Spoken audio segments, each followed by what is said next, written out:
thought you were going to tell me I couldn't smoke pot on your road. So.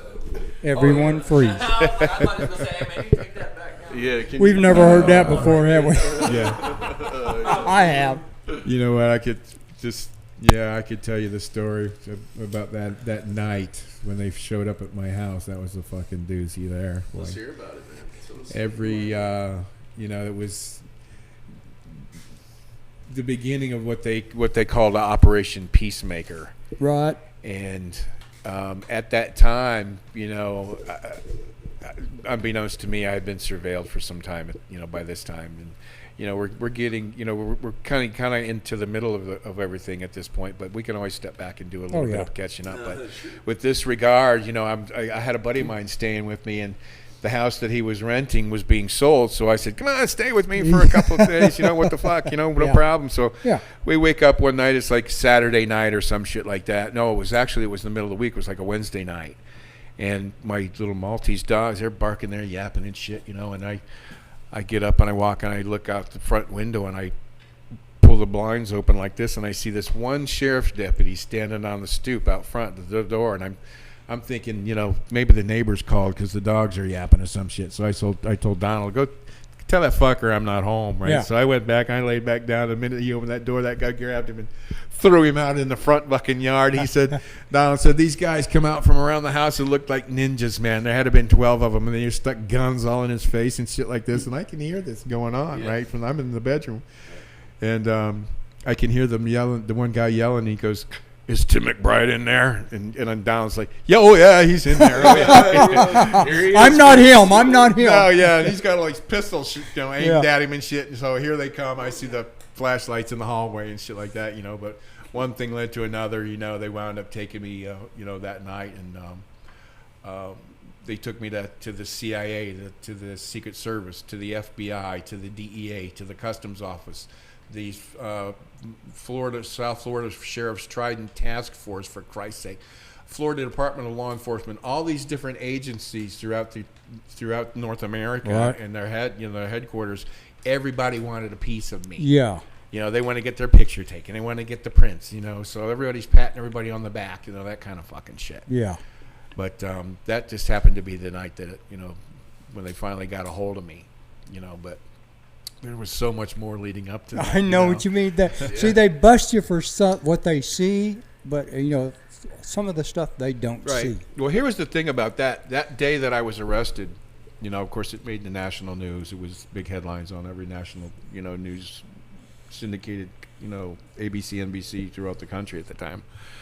The headlines of the local paper, the Naples Daily News, in big head, bright letters across the top and about 2 inches said, area part of a U.S. pot dragnet.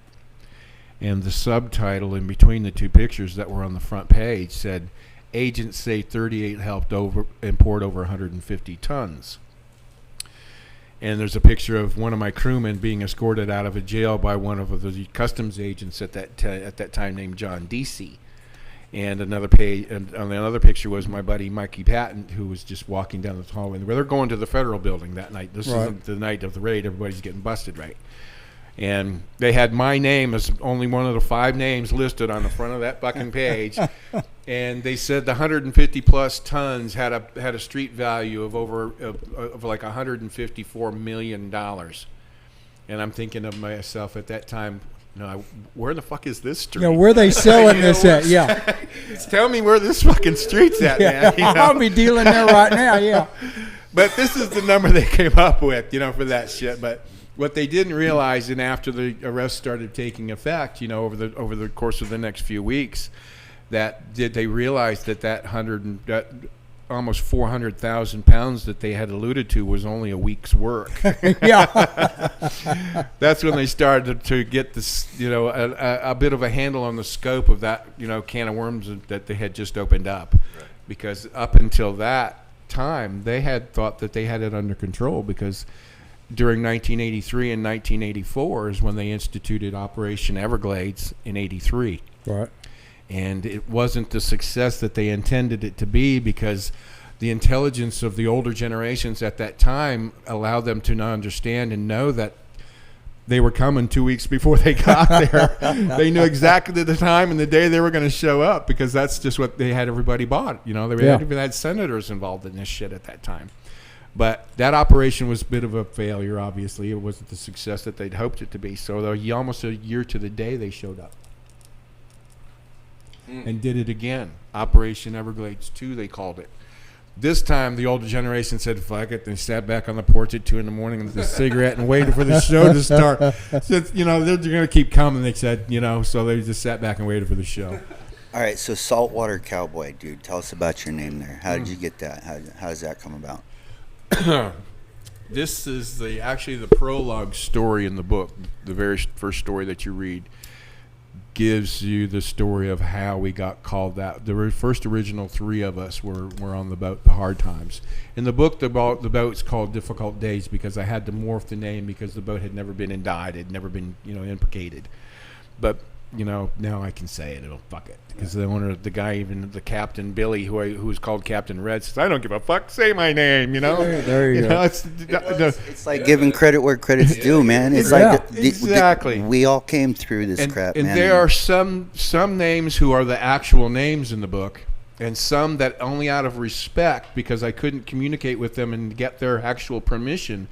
To use their real names, I would morph the name a little bit, but if they're reading it, they know who the fuck they are, right? That sort of thing. But I was respectful in that manner when it came to, naming names, and particularly, when we're talking about the amount of shit that was going on, and ultimately the amount of years that they were giving us, at that time as kids. But in the earlier years, of unloading freighters from where they came.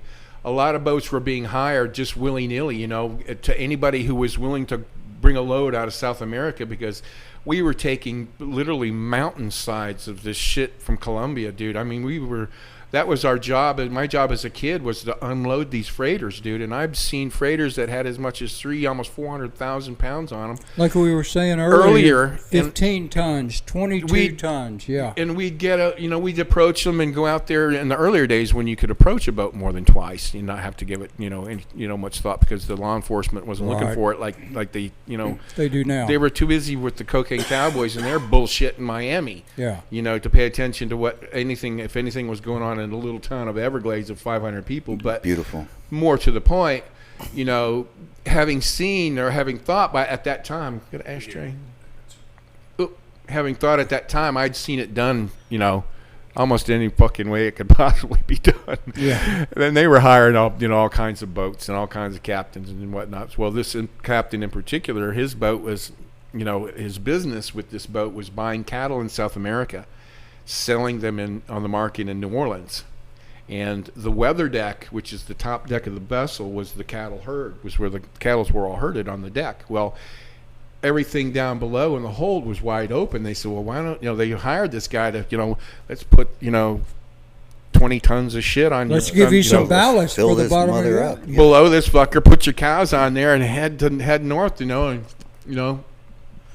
good luck. Well, we go out there to unload this fucking thing, and it's one of those jobs where we're headed out there, and what typically happens on a scenario such as this is we would wait off of what's called the horizon on the water, which is about 10 miles. Yeah. And that's about as far as the eye can see, where something would shrink into the distance as it does the further you get away from it. So we would stay about that distance away till maybe 2 to 4 hours or so before sundown. Each boat that we ever approached had a particular call sign that they could recognize to know that the boat responding and the boat that's coming to them is the one that should be. So don't worry about it. Here we come for the shit, right? And that's a bit of an example of how it's done, So we approached the boat, and the captain, he's like, dude, you're about to see something that you're not going to believe. And he hits me like this, and he hands me the binoculars, and and I got this shit, and I'm looking, and we get a mile or so from this fucking boat, and all of a sudden the back end opens up. I mean, the gates open up like this, and these fuckers start prodding these suckers off the boat, all this cattle off the fucking boat. And there had to have been 150, 170 head on this fucking thing. Who knows how much? I mean, it was a big fucking boat, man. Yeah. I mean, it had 40 tons of shit underneath it. And so we're like, I'm not believing. No, nobody's believing what the fuck they're seeing. It's like, what the fuck are we looking at? So we pull up there and this, they're drowning all around the boat. It's a scenario that's quite shocking. Yeah. For one thing, not to say the least the poor fucking cows. So we had no choice. We're clunking up through there, and we get up there and we're yelling at the motherfucker. What the fuck are you doing? The captain, he's leaning against the rail. He's peeling an orange. He says, well, how does you expect us to get this shit down below with all these cows in the way? Yeah, the cows are blocking the entrance. Yeah, they're blocking the fucking way, right? So we're like, oh my God, fucking nobody liked it. We didn't like it, but hey, this is what That's the way they deal. We got the load. We came in, so we're telling the shore crew, these crazy motherfuckers that were just, they dumped these fucking cows in the water, and this is only 40 miles offshore. And they're drowning. They're done. So they don't even go to, who knows, they probably went back to South America for another load and more cattle, Probably so, Which yeah. 3 weeks later, after having done several more jobs in the meantime, here they come again. The same fucking guys, the same boat. Mm-hmm. They had, not only this time did they have cattle, but they had, they had goats and they had some pigs and, and chickens. But the funny thing about, about this load was they had monkeys on this fucking boat. Now, it's not uncommon. Little spider fucking little dudes, they must have had 24 of these fucking things on the boat. And a lot of times what'll happen is, they have just as, as much difficulty getting a boat loaded in Colombia as we do getting one unloaded. You got Navy and you got everybody looking at everybody down there. It ain't free ride down there. You just don't go get the shit and everybody's all, Right. But every now and then you're able to get a boat close enough to shore where you can get it to a dock and get it loaded like that. Well, the monkeys eat the seeds because this shit's seedy, man. I mean, in the early days, these bales were coming like they're falling fucking apart, Yeah. This was before they started compressing them. Yeah, okay. And so the monkeys will get on the fucking thing and they start eating the seeds and they fall asleep between the bales. And, the next morning you wound up 200 miles offshore. Where the fuck, where are they going to go from there? They got to make the ride, man. So That's funny. we go to pull up to this fucking thing again, and opened up the back of the boat. Boom, boom, boom. Off goes the fucking cattle. But the minute the back of the boat opened up, it was like those fucking monkeys knew exactly what was going to happen, and they hit the mast lights, they hit the antennas, and they got the fuck out of the way, man, because everything was going off the back of the boat except. And we ain't going. Yeah, and they weren't going, it was just funny shit, but, so we get up there again, and we're like the captain, he's like, it's another day at the job for him, and we're like, dude, you can't do this again, you just can't do this anymore, for two really important reasons. One really is the poor fucking cows, for Christ's sake, man. I mean, listen to them, they're clunking against the boats and shit, making this god-awful noises while they're drowning. Plus, he said, we told him it's very much one thing to be walking the beaches in South Florida shelling and trip over a dead fish. Yeah. It's quite another to be walking and shelling and trip over a fucking cow. Yeah. That's washed ashore. Just kind of want to raise an eyebrow or two, So don't ever fucking come back. Don't. We're not doing this again ever. So we never saw the guy again. But we go back into town and we tell everybody again, this fucking crazy motherfuckers are back. And they're like, you guys are just a bunch of cowboys, aren't you? And it turned into Saltwater Cowboys. Saltwater Cowboys. There you go. And my buddy Mark and Captain Billy and I were the first three original Saltwater Cowboys, and of that era. And the name just kind of stuck on through the years. Nobody ever intended it to. It just happened to be that, it wound up being a bit of a comical of a joke. Too, yeah. Because we were doing this at a time when, and I never do say in the book, and I never want to take claim to anybody's claim to fame of ever, smuggling weed into this country, because a lot of people did it, Yeah. We weren't the only ones that were ever involved in this shit. And I don't ever say that, and I don't want to ever have anybody misunderstand me in any way with that regard. We were only able to integrate it into a way of life spanning 40 fucking years and 3 generations and not get caught at it. That's not a bad haul. That's not a bad haul at all. No, and it was instigated primarily, precipitated by the federal government itself by trying to expand the borders of the Everglades National Park and not allow us to bring our catches and fish in the boundaries in which these guys grew up in. We're talking about generations of families that founded this fucking island when they were getting their mail and shit, supplies by sailboat from Key West. Right. In the 1800s. We're talking about people that were dropped in the middle of fucking nowhere and eked the living out of nothing. And now you're trying to put rules and regulations and only can get this so many this year and so big and all this kind of shit. Plus, they wanted to expand the boundaries of the park to include the only two entrances into Chokoloskee and Everglades, and not being able at that time to bring your catch through the national park. But you had to go through the national park to get to Everglades, or you couldn't get there any other way. So this is what they were trying to do. Catch 22. So exactly. So they hired a lawyer and all this kind of shit was going on. I was a kid, and this is all background shit going on for me at this time. I didn't really understand it at the time. But what wound up coming from it, ultimately was, you want to take our shit away from us? Watch this. Yeah. And the guys that never really wanted to get involved in hauling pot wound up, because it was it was off the chart, man. There was so much work for people to do. It was, like I said, how can you work, you cannot work the same 30, 40 people, 50 people every time you do a job, because you kill a motherfucker. You work maybe 2 nights in a row. As many nights that I could work with was probably 3. Because going off ashore to a mothership and unloading it didn't just involve pulling up there and the shit raining down on you and you stack it on your boat. You had to get up on that freighter, get down in the hole of that motherfucker with the crew, build a pyramid out of this shit, and have bucket brigade it to a guy up the pyramid who gets it high enough for somebody on deck to grab it and throw it out on deck till you think you got enough to get your boat semi-loaded. Then that crew, you're puking, dude. This is ball-ass work, because everything that you're getting off of these motherships and you're loading onto your boat has to be in the house on the island. We always take this shit into the, I can explain to you this scenario here in a second, but we'll load this fucking boat, and get out of there as quickly as we can. So we have to assist that crew. And then they throw it down to us, and we stack and we get, and when we got the load, and then we head on to shore.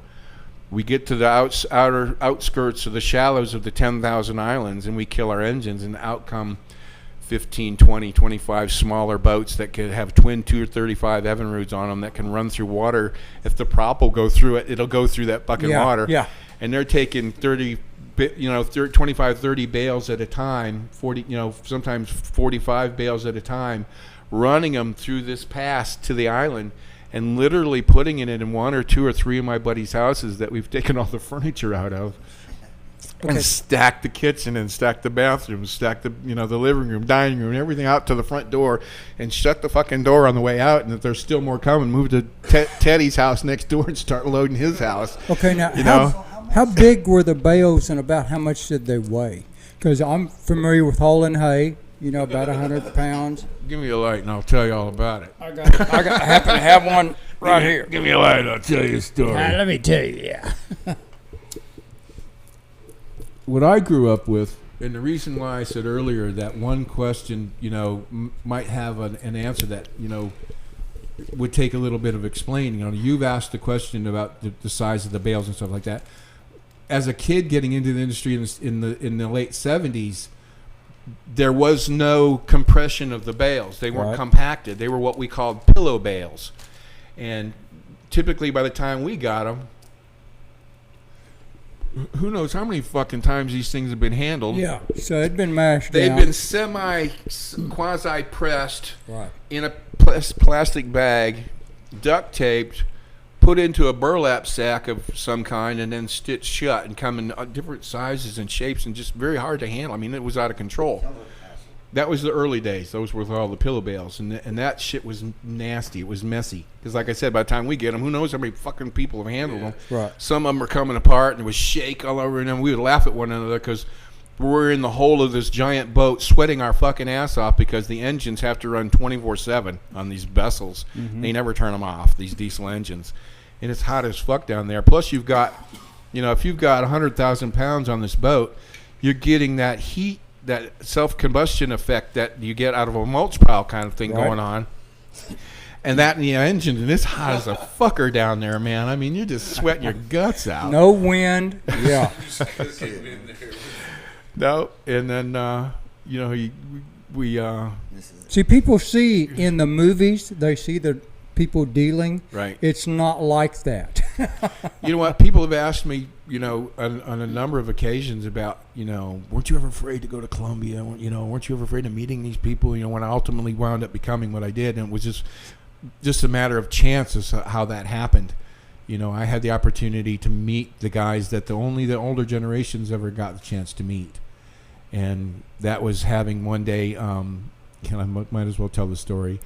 It was during the run of 28 nights in a row that we were working. We did that 55-ton night. And 55 tons. during that period, I think at one point of that period, there were every house on the island that we could stick pot bales in was stuffed with pot bales. Right. Because you had a lot of stash houses. It was really just out of control, man. I mean, this is and people have asked me also about embellishment. I said, two things would have come of that. It would sound so fucking ridiculously stupid that who would believe it? Second of all, it would have put it beyond the realm of human possibility. We were working right on that edge as it was. See, you don't have to embellish this story because people don't understand the absolute volume of weed that is in I have the the United law States. enforcement's validation of There exactly you go, what brother. took place. And if I didn't have that, it would come off. Everybody would like, yeah, right. Yeah, right, yeah. What the fuck is But this guy talking about? you do have the validation. So Because that makes- I've said before, and the first time if I ever talk to somebody, and the words 22 tons comes out of my mouth, I've lost these fucking people because they just can't comprehend that. 22 tons of weed, yeah. That's nothing. That's all I knew as a kid growing up in that industry. We didn't know anything but big giant loads of fucking weed, man. Every night, every other night, it just keeps coming. And that night we did that 55 tons was that night we loaded that van and stripped it and got it ready, and I got chosen to drive the fucker. And when I met the guys, and I went through that story earlier about how the guy showed up at my door and I put the crew back together because the infrastructure was there. It was just the know-how and who to connect with, and that I had to learn. And my first trip to Colombia was kind of a test run of about 20. It was only 27,000 pounds. That my two guys, the only two guys I ever mentioned. Only 27,000.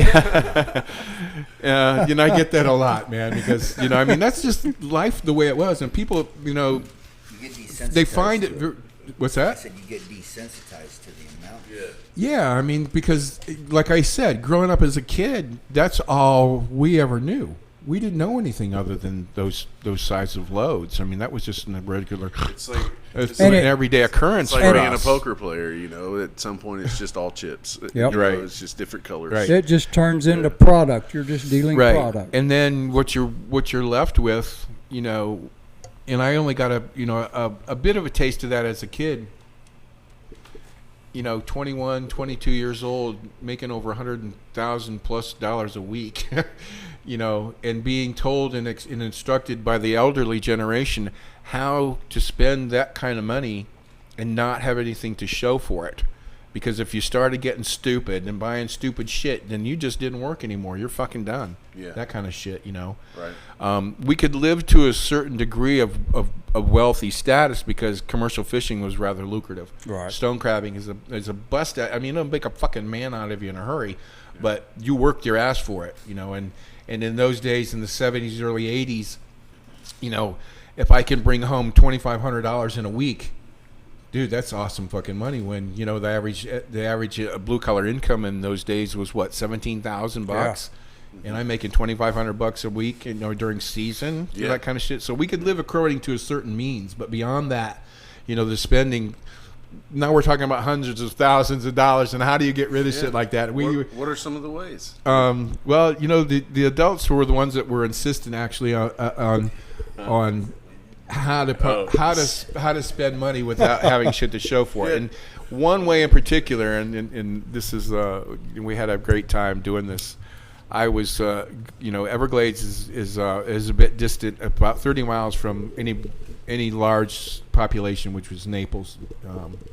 And if you wanted to go to the grocery store and buy any significant type of groceries, you take a cooler and you go to the grocery shopping and come back. Well, I'm on my way into Naples to go grocery shopping one day, and I passed a Chevy dealer, and I see this badass Corvette sitting in the parking lot, and it's got nice fat tires with mag wheels, and it's got some low effects and black tinted windows, and I I whipped in there and I said, I got to have that fucking car, man. It turns out to be the son of the dealership's car. He just turned it in and gets something different. So I bought that fucking car.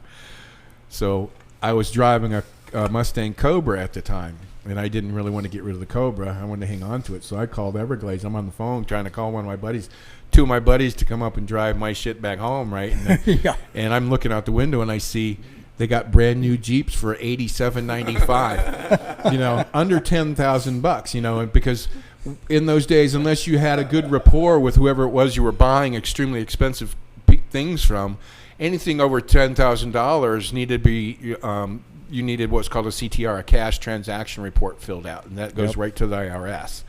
Well, one way around that is don't spend more than 10 grand. So That's it. I said, when they finally picked the phone up, and I wasn't wanting two guys to come up, you know, one guy to drive the other guy up to take mine home. I said, get Jimmy, Teddy, Willie. Seven motherfuckers showed up, right? And we all bought Jeeps. And I left my Mustang and my new Vet that I just bought there in the parking lot. And we all, and the car the other guys drove, they all crammed into this fucking car because I said, you know, just come up in one vehicle because, you know. Yeah. Don't want to waste drivers. So everybody bought a fucking Jeep. We bought 8 of these fucking things. And we went out to a place that wasn't too far from there called Bad Luck Prairie. And we had one of the most badass demolition derbies you ever saw.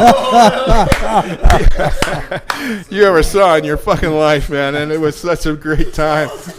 You know, and we did this all afternoon, and you know, and my girlfriend at the time, she was a, you know, crazy blonde, you know, cliche fucking bartender, you know, and the drug dealer, whatever, but like the kind of shit. But you know, she was just a dingbat kind of a, you know, when she wanted to be.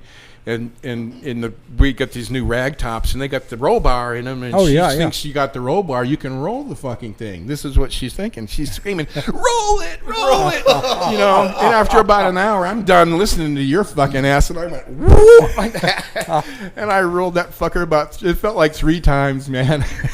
I just beat the snot out of it. You know, we wound up upside down, and I got sand in my eyelids, and I'm spitting out sand, and she's like, you know, what the fuck did you do? And I said, I rolled the goddamn thing. What do you think? You know, so, but what wound up happening was, you know, we did this until we had at least one vehicle that could get us all back into the dealership. We got into the dealership in that fucking thing, and we just put it in the park and got out, got our vehicles and went home. Left that piece of shit there and let them have it, you know. But that became after that a relationship with dealers, you know, guys, dealerships in town, you know, and like that. Yeah, I bet they appreciate it. You bet. You know, buying friends' vehicles and trucks. You know, I mean, I had I got to know really well the family that owned all the Nissan dealerships in Southwest Florida. They also owned one of the biggest marinas in Fort Myers, Moss Marine, where I bought some of my badass boats from.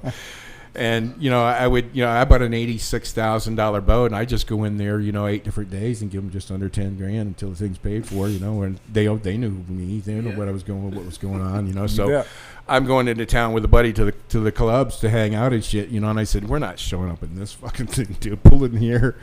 I pull in there. I said, pick out a truck. And he picked out a truck, and I waved to, you know, the brother inside, and he hands us the keys, and off we go. And this guy's got a brand new truck, so now we can go to the club. I'll show up. In this. I'll show up in this thing, you know, and you know, and I would pay for the truck. They knew I'd pay for the truck in incremental amounts that were never traceable.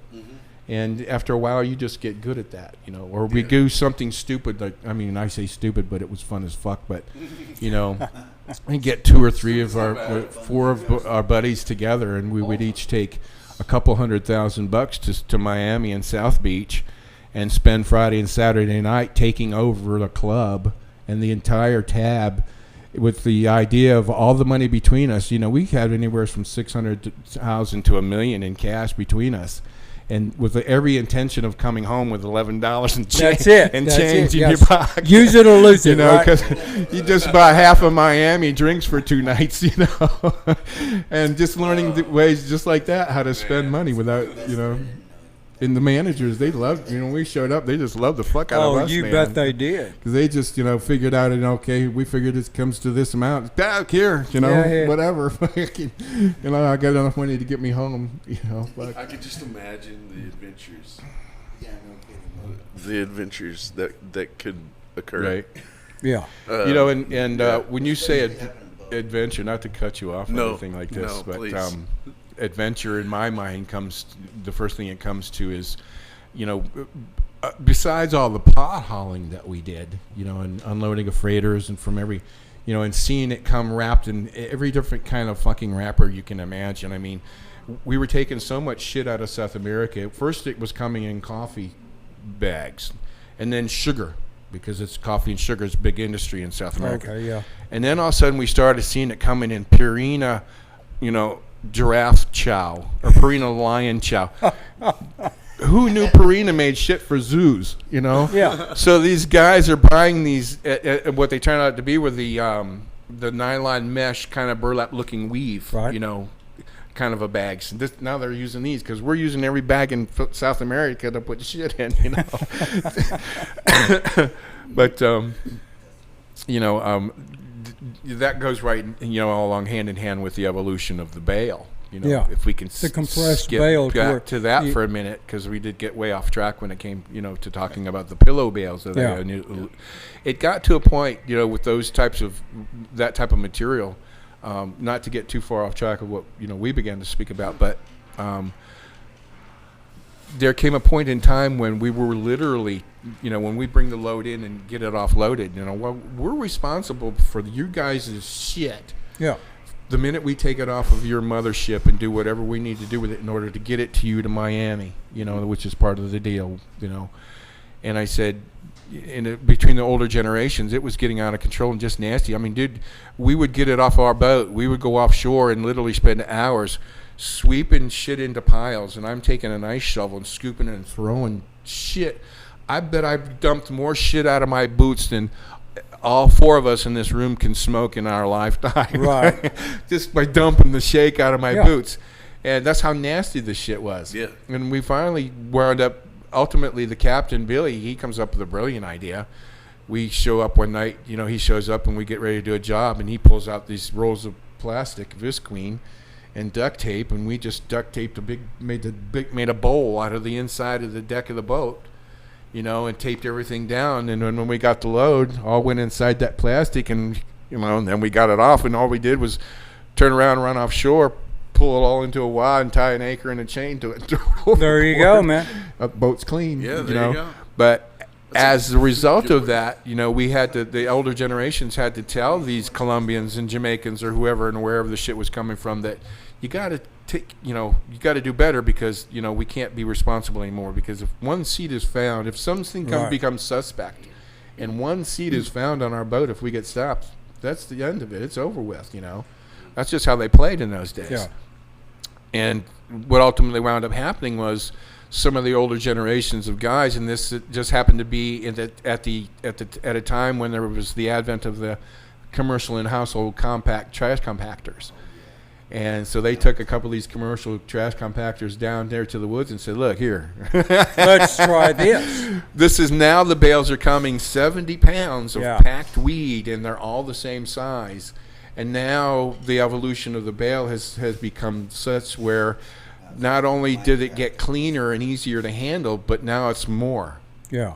You know, there's more weight because it stacks better. Exactly. That's what I was going to. It stacks so Dude, much and- better because you lose so much that compressible pillow bale. You can lose a lot of volume, but hay But bales. you gain it in bales and weight. You know, if you got a Yeah. 1,070-pound bales, that's 70,000 pounds, 35 tons. That's it. That's a good load. That's a good load. You know, Yeah. that's a good night's work. It's amazing to me how that started, though. The story there is fascinating. Right. With trash compactors Right. just trickling down. Yeah. You know, and when you look at a bale of pot now, any kind of a bale of pot, you can see that it's been compacted like that in some way or form. It might not be that familiar rectangle shape that I'm familiar with as a kid, but you know, Trust me, I how know it the old began. brickweed, man. We used to get the brickweed, you know. Right. And And this stuff ultimately got to where you had to pull the end of the bale off And you- like you this, pull but off flakes you give of it it, some yeah. time and it'll come back, you know, Yeah. like this. And you know, just a funny caveat to that very thing is, you know, at the end of every crab season, we would bring all the traps ashore, you know, and they would dry out over a period of time. And during that time, we would take 5 weeks off vacation every summer. And I went and just pulled the face of a bale off about this much weed off of a, maybe a 18 by 18 piece of bale. Threw it in a heavy mill plastic bag, wrapped it up in the back of my Corvette, and I headed off to Wisconsin where I had done high school. And, in the summertime hanging out at the lake with all my friends and shit. So we've got, long story short, I'm riding in my buddy's Buick, which is a giant boat. And he's, every time you move your feet, there's 5 or 10 beer cans you got to move out of the fucking way. So you're hearing everything, and we're coming back from a neighboring town at, barring, and I've got this chunk of fucking weed in the back seat, and the cop, all of a sudden, here comes the fucking Here's the lights, yeah. And these guys start shitting themselves. Oh my God, because I got this fucking chunk of weed right here, and I tried to stuff it under the passenger seat like this, and the cop comes up to the window, and he probably would have let us go, not really said anything, but he saw the end of a gun. Turned out to be, ultimately, it was trying to be a BB gun. But by that time, we're standing in the headlights, and he's puts one foot in the back seat, and you can hear the cans clinking, clink, because he's moving shit around, he's looking like this, and, in the back seat, and he's got the bright lights, and we can see this fucking guy every move he makes. He picks up that plastic fucking bag with that brick hard fucking piece of weed in it, like this, and throws it in the front seat. He had no fucking clue what it was. You never know. Yeah, and then I'm thinking, thank God for the advent of the pressed fucking bale. Yeah. So we just, wound up going. He said, "Well, I want to see you guys out on the road again tonight." And we only lived a mile up the fucking road, so we diddied on up the fucking road and broke that shit out and just had a. I would have loved to have been in the room whenever that guy found out. He's like, "Oh, wait a second." That was marijuana. That was insane. And there were times too when we talk about adventurous kind of things. Of course, like I said, the pot hauling is one thing, and the spending of the money is another kind of a thing. But there was also something that we had, had a term that had been coined called square grouper. And what a square grouper is in fact a bale of pot that's been dropped over into the water and somebody found it. When you're finding square, grouper is a local delicacy as a fish. So the square grouper is the bale of pot floating on the water. So that was like a signal, Yeah. And it wasn't uncommon for, other pot haulers, like I said, are working the coast and they're doing their thing. But every now and then somebody would get spooked for whatever their fucking reason was. Start chunking stuff. Chunking the fucking bales and get the fuck out of there, and all of a sudden have it turn out to be nothing, Well, we're on our way out to pull stone crab traps one morning, and all of a sudden I get this kick on the bunk, and the captain's going, "There's bales out there, boys." Oh fuck! I put my fucking boots on, and we both of us hit the fucking deck, and the sun was just coming up, and the water's it's slick calm as glass. And as far as we could see, there was fucking pot floating there. The boat was plowing through this shit, right? And so, we had gotten there early enough to where we could use our hooks and a line, that we used to grab the buoys with. We'd get the highest bales that are floating high in the water because they're not getting wet. They're driest, yeah. And we start pulling this shit out of the water. We're throwing it on a boat. It was I'm talking about, dude, as the far as the eye could see. And, and all of a sudden, Captain, it wasn't Captain Billy, it was his dad. He was going to send Billy out in another boat to get the shit from us. And he says, "Wait a minute, we were supposed to have like 150 pieces by this time." He says, "No, you can't. We can't take all of that. We can't take any more than Billy can carry." So we had to throw like 50 bales back. We have just over 100 pieces that we found, and this is found fucking money, free dude. money, yeah, free you bet. fucking money. My cut was $675,000. Oh my gosh. On a way to work one day. Yeah. So we got the shit off of our boat onto Billy's boat. He takes it and hides it into the mangroves among the islands and shit, and then we take care of it, blah, blah, blah, this shit. But during that time, we go back and we go about our day. We're pulling traps and shit like this, and all throughout that morning, little boats and coming up to us. The guys are going, "Where's the shit at?" And we're like, "It's like 4 miles that way, you know, and you better get there soon because it's been there a while. You know, they might be spreading floating that, kind of yeah. low, but they didn't give a shit because you know it was seaweed, but it was still sellable. Yeah. You know, you're not going to get $500 a pound for it. You're going to get money for it. And if you buy, you know, if you get it depends on how much you can get. Yeah. How And many it- Jeeps do you want? Yeah. Yeah. But that was life in those days. That was, you know, that was just You know, I that was always a common occurrence. I always heard stories about people that would fight, like you say, the square groupers that would float up on the beach. On the beach, yep. And they would turn it in. Yeah. Yep. Wow. You know, and a lot of those people are what we called snowbirds. They're from Michigan or fucking Ohio or New Hampshire or some fucking shit. You know, but those individual pieces like that are a common occurrence, and only in the fact that firsthand, I can tell you how that happens. We had been involved in a job one time, and it happens as you know more regularly than we ever assumed that it would. Oh, yeah. That a vessel would be coming in with the next amount. It's got 60,000 pounds on it.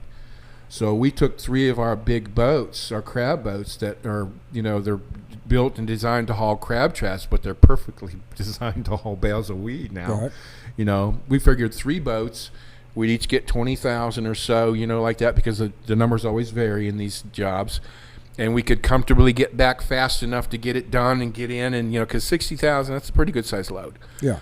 So we're out there waiting in the afternoon for the job in the evening to come, and you know the sun to start to go down, and all of a sudden out of fucking nowhere this little Cessna single airplane goes whoa, over top of the boat like this and just missed the low ran antenna, which is the highest antenna on the boat. Yeah. I thought he hit the fucker, you know, but when a plane is flying low 10, 15 feet off the water, you don't hear it. Yeah. Not until it gets and it goes over you like this.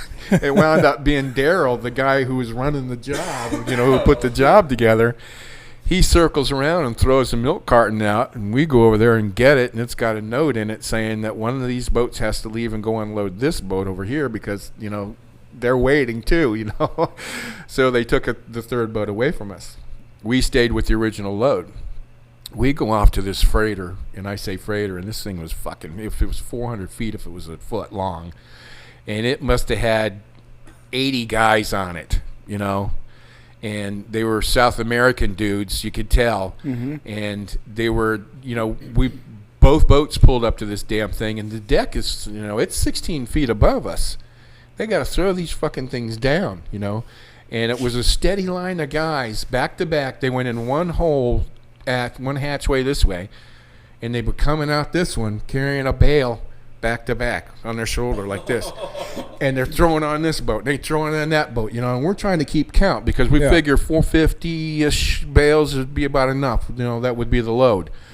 Any more than that, then, you know, they start sinking because the scuppers, you understand what scuppers are on a boat?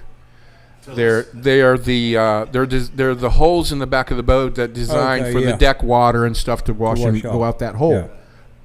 If you sink a boat below the water, the scuppers, you're going to take on fucking water, right? So we're yelling up at this guy, this Dutch captain. He must have been Dutch because his English sucked. And, you know, we get to the route where we should have enough, right? And I yell up at the guy, "How many more?"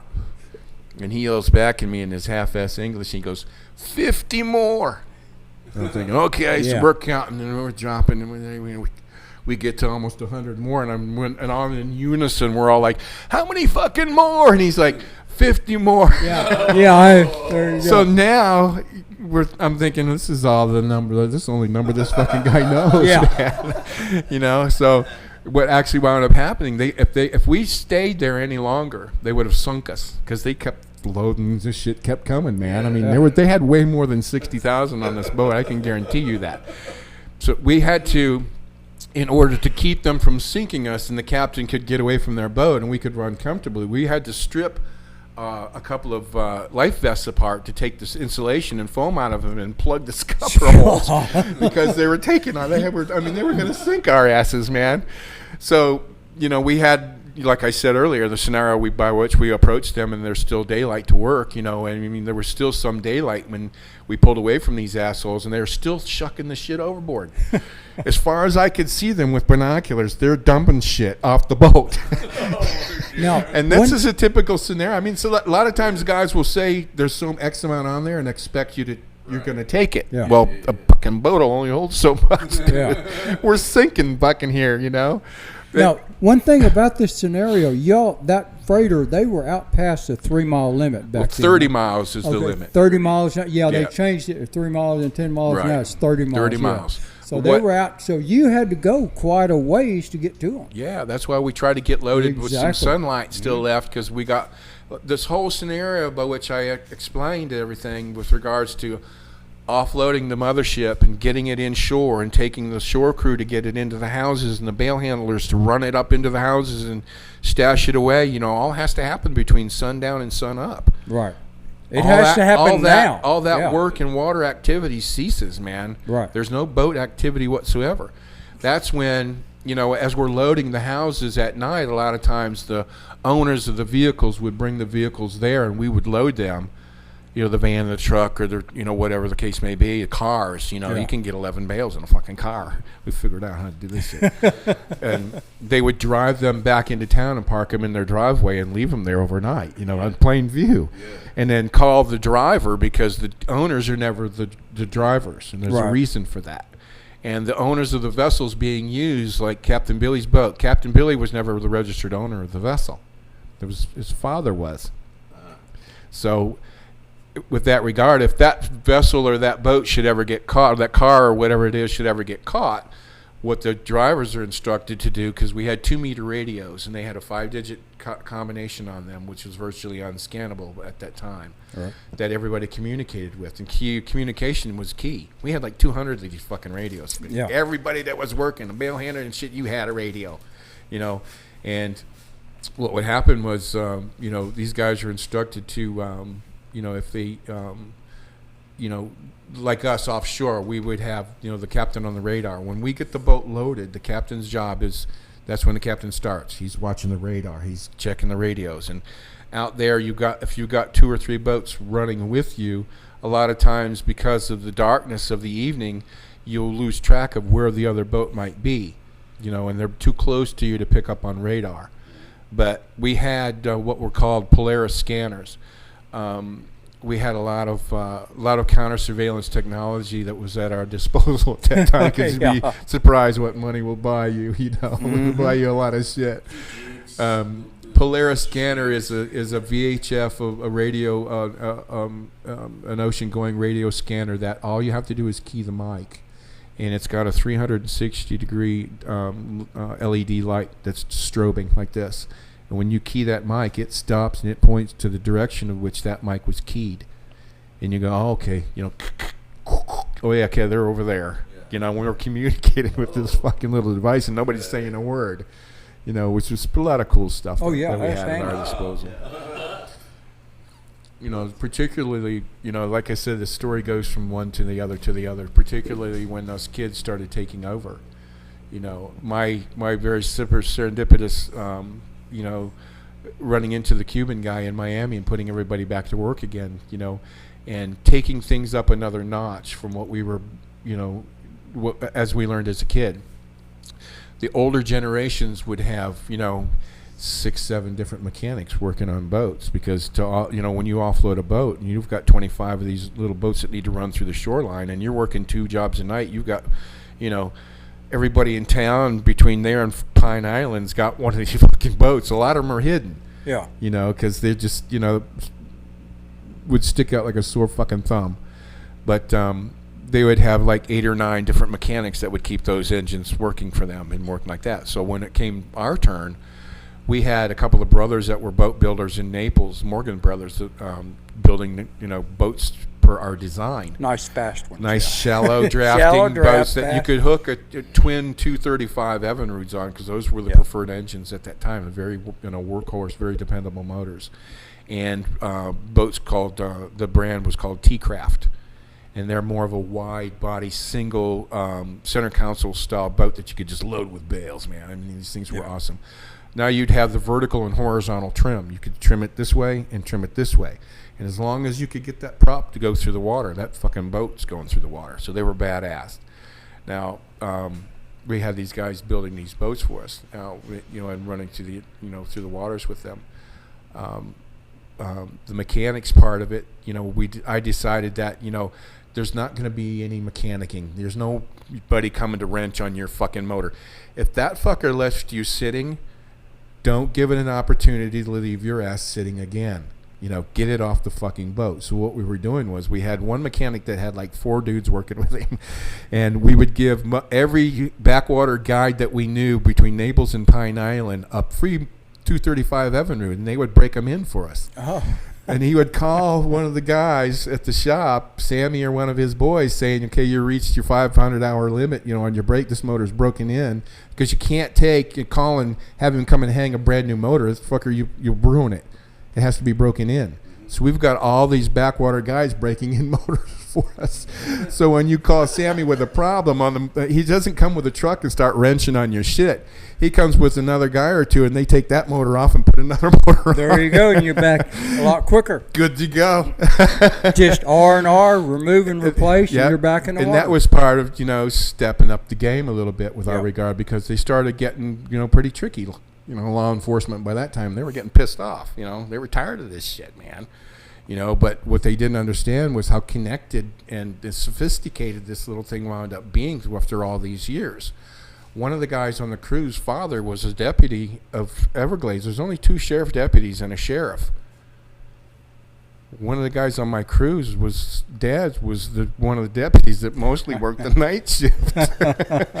Handy. And when he was working, dude, it was like the back fucking door was open. Yeah. And shit like that. Plus, one of my dearest friends, one of my best friends at the time was, and one of my crew was one of the Everglades National Park senior rangers. At the ranger station. Their headquarters was right there in Everglades City.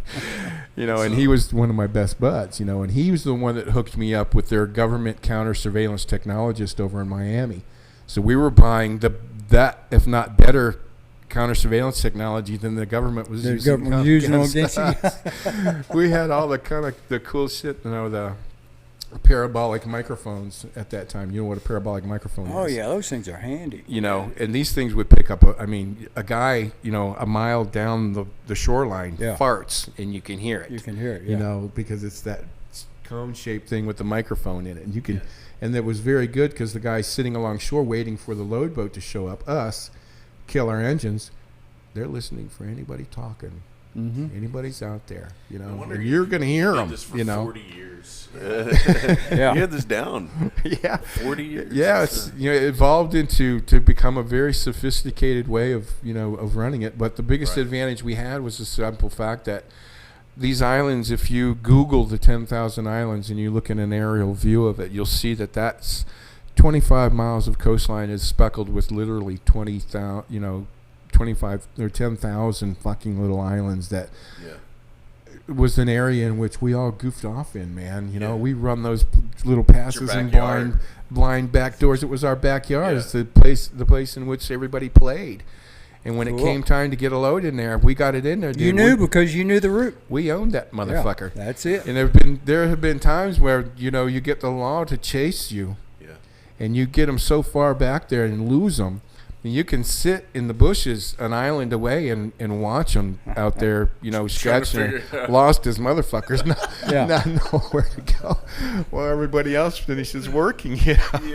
Especially if they started chasing and they weren't watching the route they were going. If they didn't know the islands. And there were a lot of guys that were, not opposed to taking a little bit of cash. Oh yeah, especially do something like that. You offer a guy 10 times his annual salary, like go over there and take a nap for about an hour. What the fuck do you think he's going to do? And this was a time in which that was, it was pretty prevalent. You could do that in those days. I could go on about a couple of different scenarios, but it pretty basically that's what it amounts to. Not only that, there were, the way, like I told you, how it works is when you bring the shit in from the mothership and we turn the engines off our boat, the smaller boats come to get it off of us. Now there's a picture of that boat in this book. If you'd like to take it and open it up, I'll show you the crab boat that we used to haul the pot, all those millions of pounds of pot. And let me grab it real quick. I won't damage the book. And try to. The story's fascinating, Which camera can see it the best? Oh, that is so cool. Yeah. Let's see here. See this boat right here. Yeah. The two guys on the back are myself and my crewmate Mark. That's the boat you load to the field. You even pile it on top of the boat, just enough so the radar will turn. Really? Yeah, just so the radar will continue to turn. We've got shit stacked. I mean, all over that goddamn thing. Yeah. And if you were really to fly over it and see the boat, it would look like a literal mountain of pot going through the water with a radar on it, because everything else is. I mean, there's no hiding this shit, dude. We're not trying to hide it below deck. There's too fucking much of it. Yeah. No, fuck no. It's like load this motherfucker and make a run for the fucking get it in there. Yeah. But part of that evolution was we had some advantages by having some different people work for us and the ability to. I had a question about that. Did you guys ever have any really green people that wanted to get into it, and you just kind of watched them? No. Okay. It primarily broke down to families. Okay. Generations of sons. I thought maybe somebody wanted to get into the business, and they're like, I can do this. Well, we were very fortuitous in the way it developed for us and precipitated was the simple fact that we got tied up with a guy who wanted to get back into pot hauling, and he just knew, where we came from and all about us and who we were and shit. And I was a weed smoking motherfucker. He knew it, that I'd be cool with it. And that was his opportunity to get in back into the pot hauling part of it. That's how it's like my book reads almost like a Forrest Gump fucking movie. I trip over one fucking thing and land into another. Sounds like it, man. And ultimately wind up, because I stripped out and drove that fucking van to Miami. This guy comes knocking on my door wanting to go back to work. So now I'm not making that $100,000 a night. Yeah. I'm making that $1 million. I'm making that 1.7, that 1.9. That's what I finally, wound up, Yeah. That's where it ends. That's where my salary was started to cap at. Yeah. But and it was really, really kind of very cool because it worked the same way in which a regular business works. There's certain aspects in different ways of how this works. The big boat goes off. The boat goes to Colombia, first of all, gets loaded. Comes out here, we go out, we unload that. Those boats get paid. Those crews get paid. The smaller boats take it from us through the islands and put it into a house. They get paid about $35,000 a piece. Yeah. So they have to pay, the captain of the boat has to pay their guy on board out of that money. The house we're putting it in, the owner of the home gets paid. The drivers that are taking it to Miami average $25,000, $30,000 a trip, who aren't ever the owners, like I said. And the reason for that is simply because if they get stopped, they can call in and say, hey, I'm getting stopped. Yeah. And they're instructed, very particularly to wait till whoever stopped you gets between your vehicle and theirs. Throw your fucker in reverse and smash the holy living shit out of him, because you got 4 tons of shit in your car or your van. You're going to knock this fucking vehicle out of commission. Right. You won't outrun the radio, but you can get out of sight of the guy. And it built into this scenario, it's an ecosystem. This device of ours is where we have anywhere between 8, 10 to 12, we call them spotters. Yeah. They're paid $5,000 a day to just drive from Everglades to that plaza where everybody's going to, but they're all in stagger position. Yeah. You get out of sight of this motherfucker, one of those guys will pick you up. Mm-hmm. By this time, you've already called this thing in, and the owner of the vehicle, like I said, who was never in it, calls and says, dude, I just looked out of my driveway and my shit's it's gone. Somebody stole my shit. So he reports it stolen and at the same time relieved of any responsibility of whatever that vehicle's been involved in, and he ultimately gets it back. Oh, gosh. But there have been times when we didn't, get at vehicles back but through those means. A couple of guys had a brilliant idea of, let's just put as much as we can below deck of the crab boat and bring it in town. park the boats there at the dock, and then we'll come back at night and we'll unload it. We'll get this job real quick, and we'll cut out the middle guy. Because what I'm talking about is a business. Anything, any part of this scenario that you can eliminate, you don't have to pay those guys. Exactly. You're making more money there. If you can get that loaded mother boat to come in close enough for the smaller little boats to get to it, then you eliminate the crab boat that I'm on. Right. That's almost $500,000 each boat right there. So whoever's job it is, just so you don't have to pay them, that I now keep that. Yeah. Because after everybody's paid, what's ever left over belongs to me. That's just how it works. And that's how I, was able. I learned the business, and ultimately to a point at one time I had through some very intimate connections. Not only with the park ranger at the Everglades National Park, but another gentleman that I'm really don't want to throw his name out there and discredit him because he's since passed, and I don't want to implicate him in that way. But he was a very prominent figure within the community at the time. Let's just put it that way, and he had a lot of influence at that national park. And I wound up having the 2 boats that I had sent to the mothership, rather than have the little boats come out and get it. I could bring it through Indian Key Pass, which is a deep water pass. I bought those 2 pot boats, loaded to the fucking max, like I was telling you, just so the radar would still turn. Brought them right into the dock at the National Park Ranger Station. Docked it there and backed in 2 tractor-trailer trucks and loaded them up right there and drove them straight out of fucking town. There you go, man. Right at the Everglades National Park Ranger Station. All the lights around in the parking lot. So, When you did that, were you surprised though, or was it just nonchalant? It was just like another night of work, man. Yeah, man. It was once you start getting into it is just another night of work. It's more after a while it's more that adrenaline thing. It's not about the money any longer.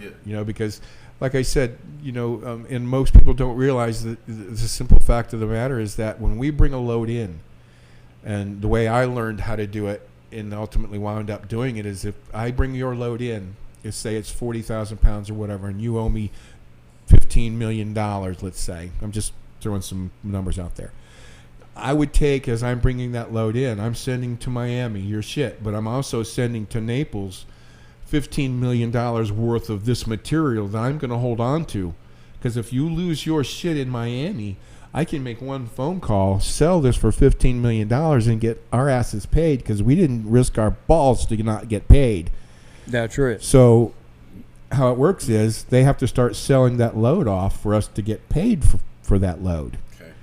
And to guarantee that we're going to get paid, we keep this in reserve. You give me $5 million, I'll send $5 million of your shit to you.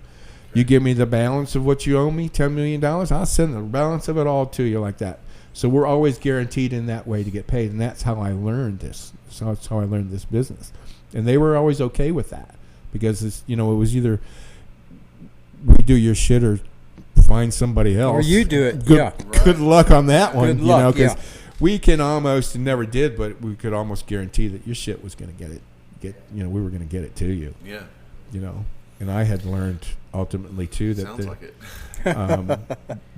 There were 2 different ways by which this could be done, and most of them opted for the second way. The first way was for $145 a pound. If you had a boat loaded on your own somewhere and you wanted it, bring it here and unload it, I'll unload it and put it on your doorstep wherever in Miami for $145 a pound.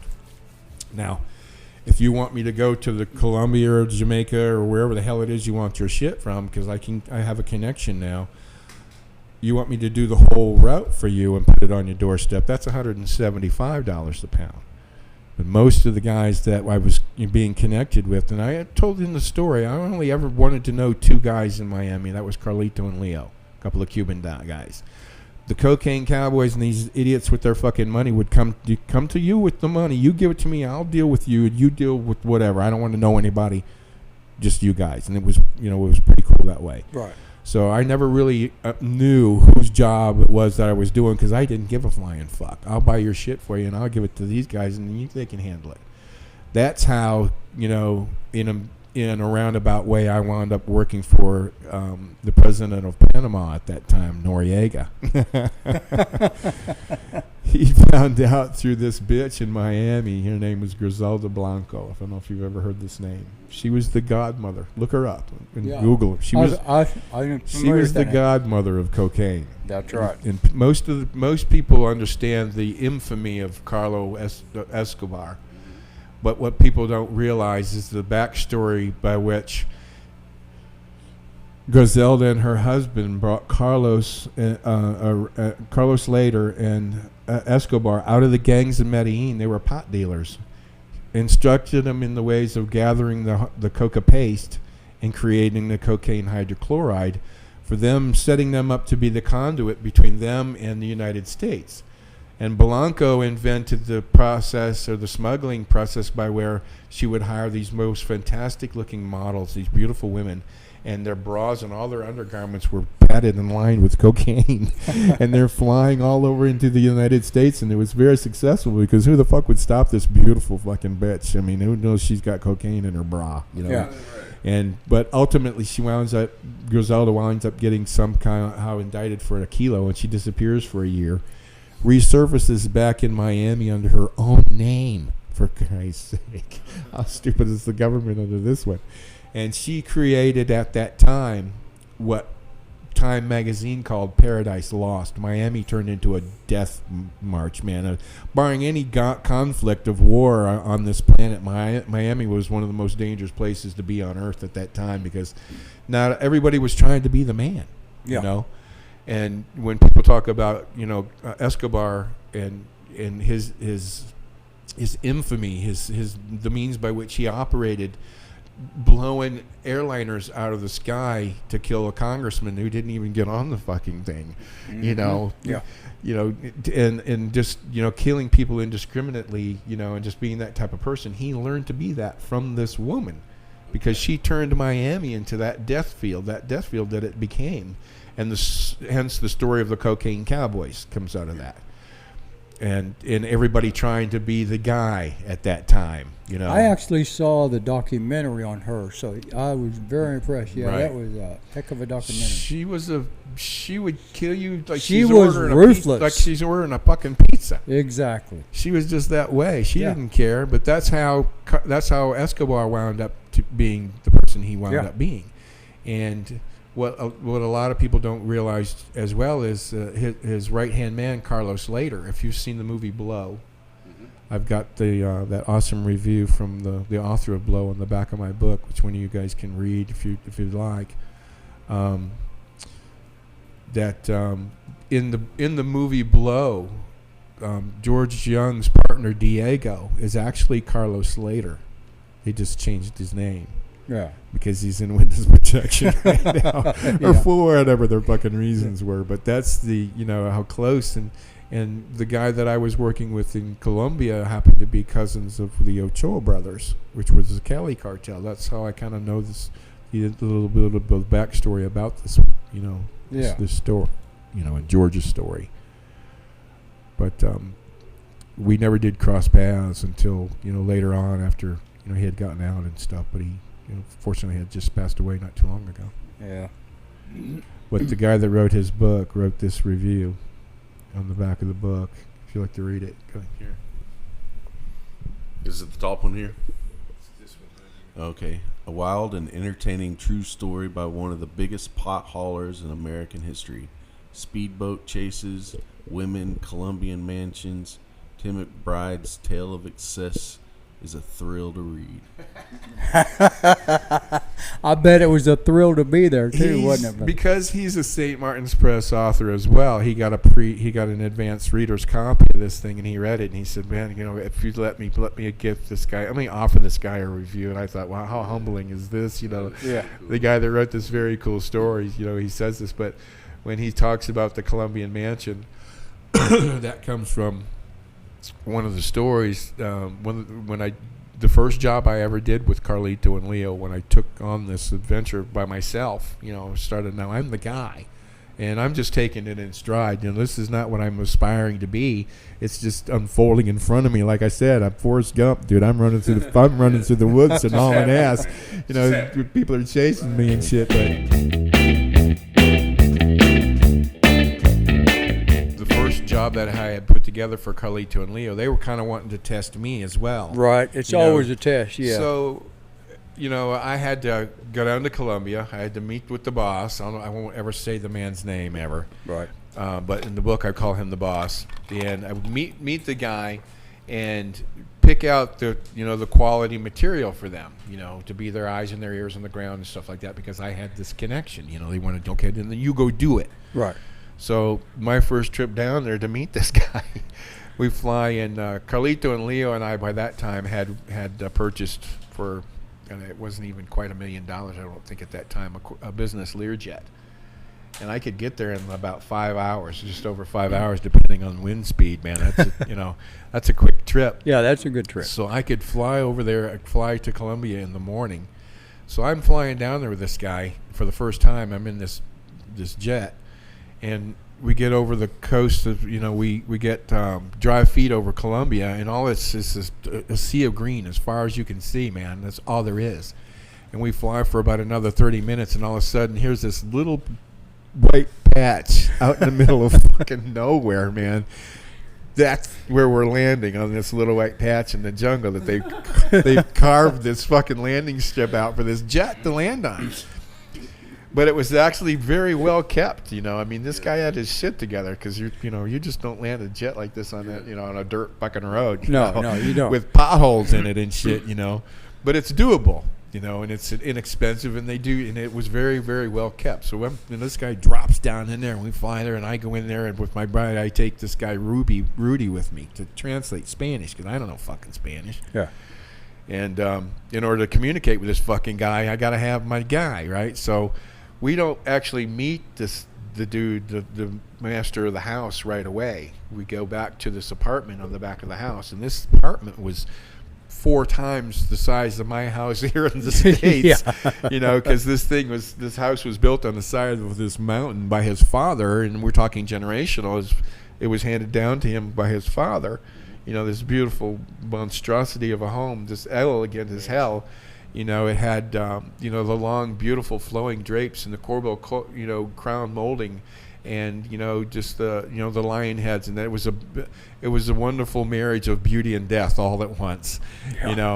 But to say the least. So we go into our little spot, in the back of the house, and we're getting ready. We're going to have dinner, and we come, to meet the guy, and he comes. We're standing in the. We wind up back in what they call the grand room, and I'm standing there with his partner and my guy Rudy, and here he comes in through the front door, and he's got on, army fatigue pants with a belted, sidearm on, and the boots laced up and shit. He had the commando looking on this half of him, but up from his waist up, he had on a T-shirt. Then on the front of it, as he's walking toward us, he's got a smiley face, and in Spanish underneath it's saying, "Have a nice day."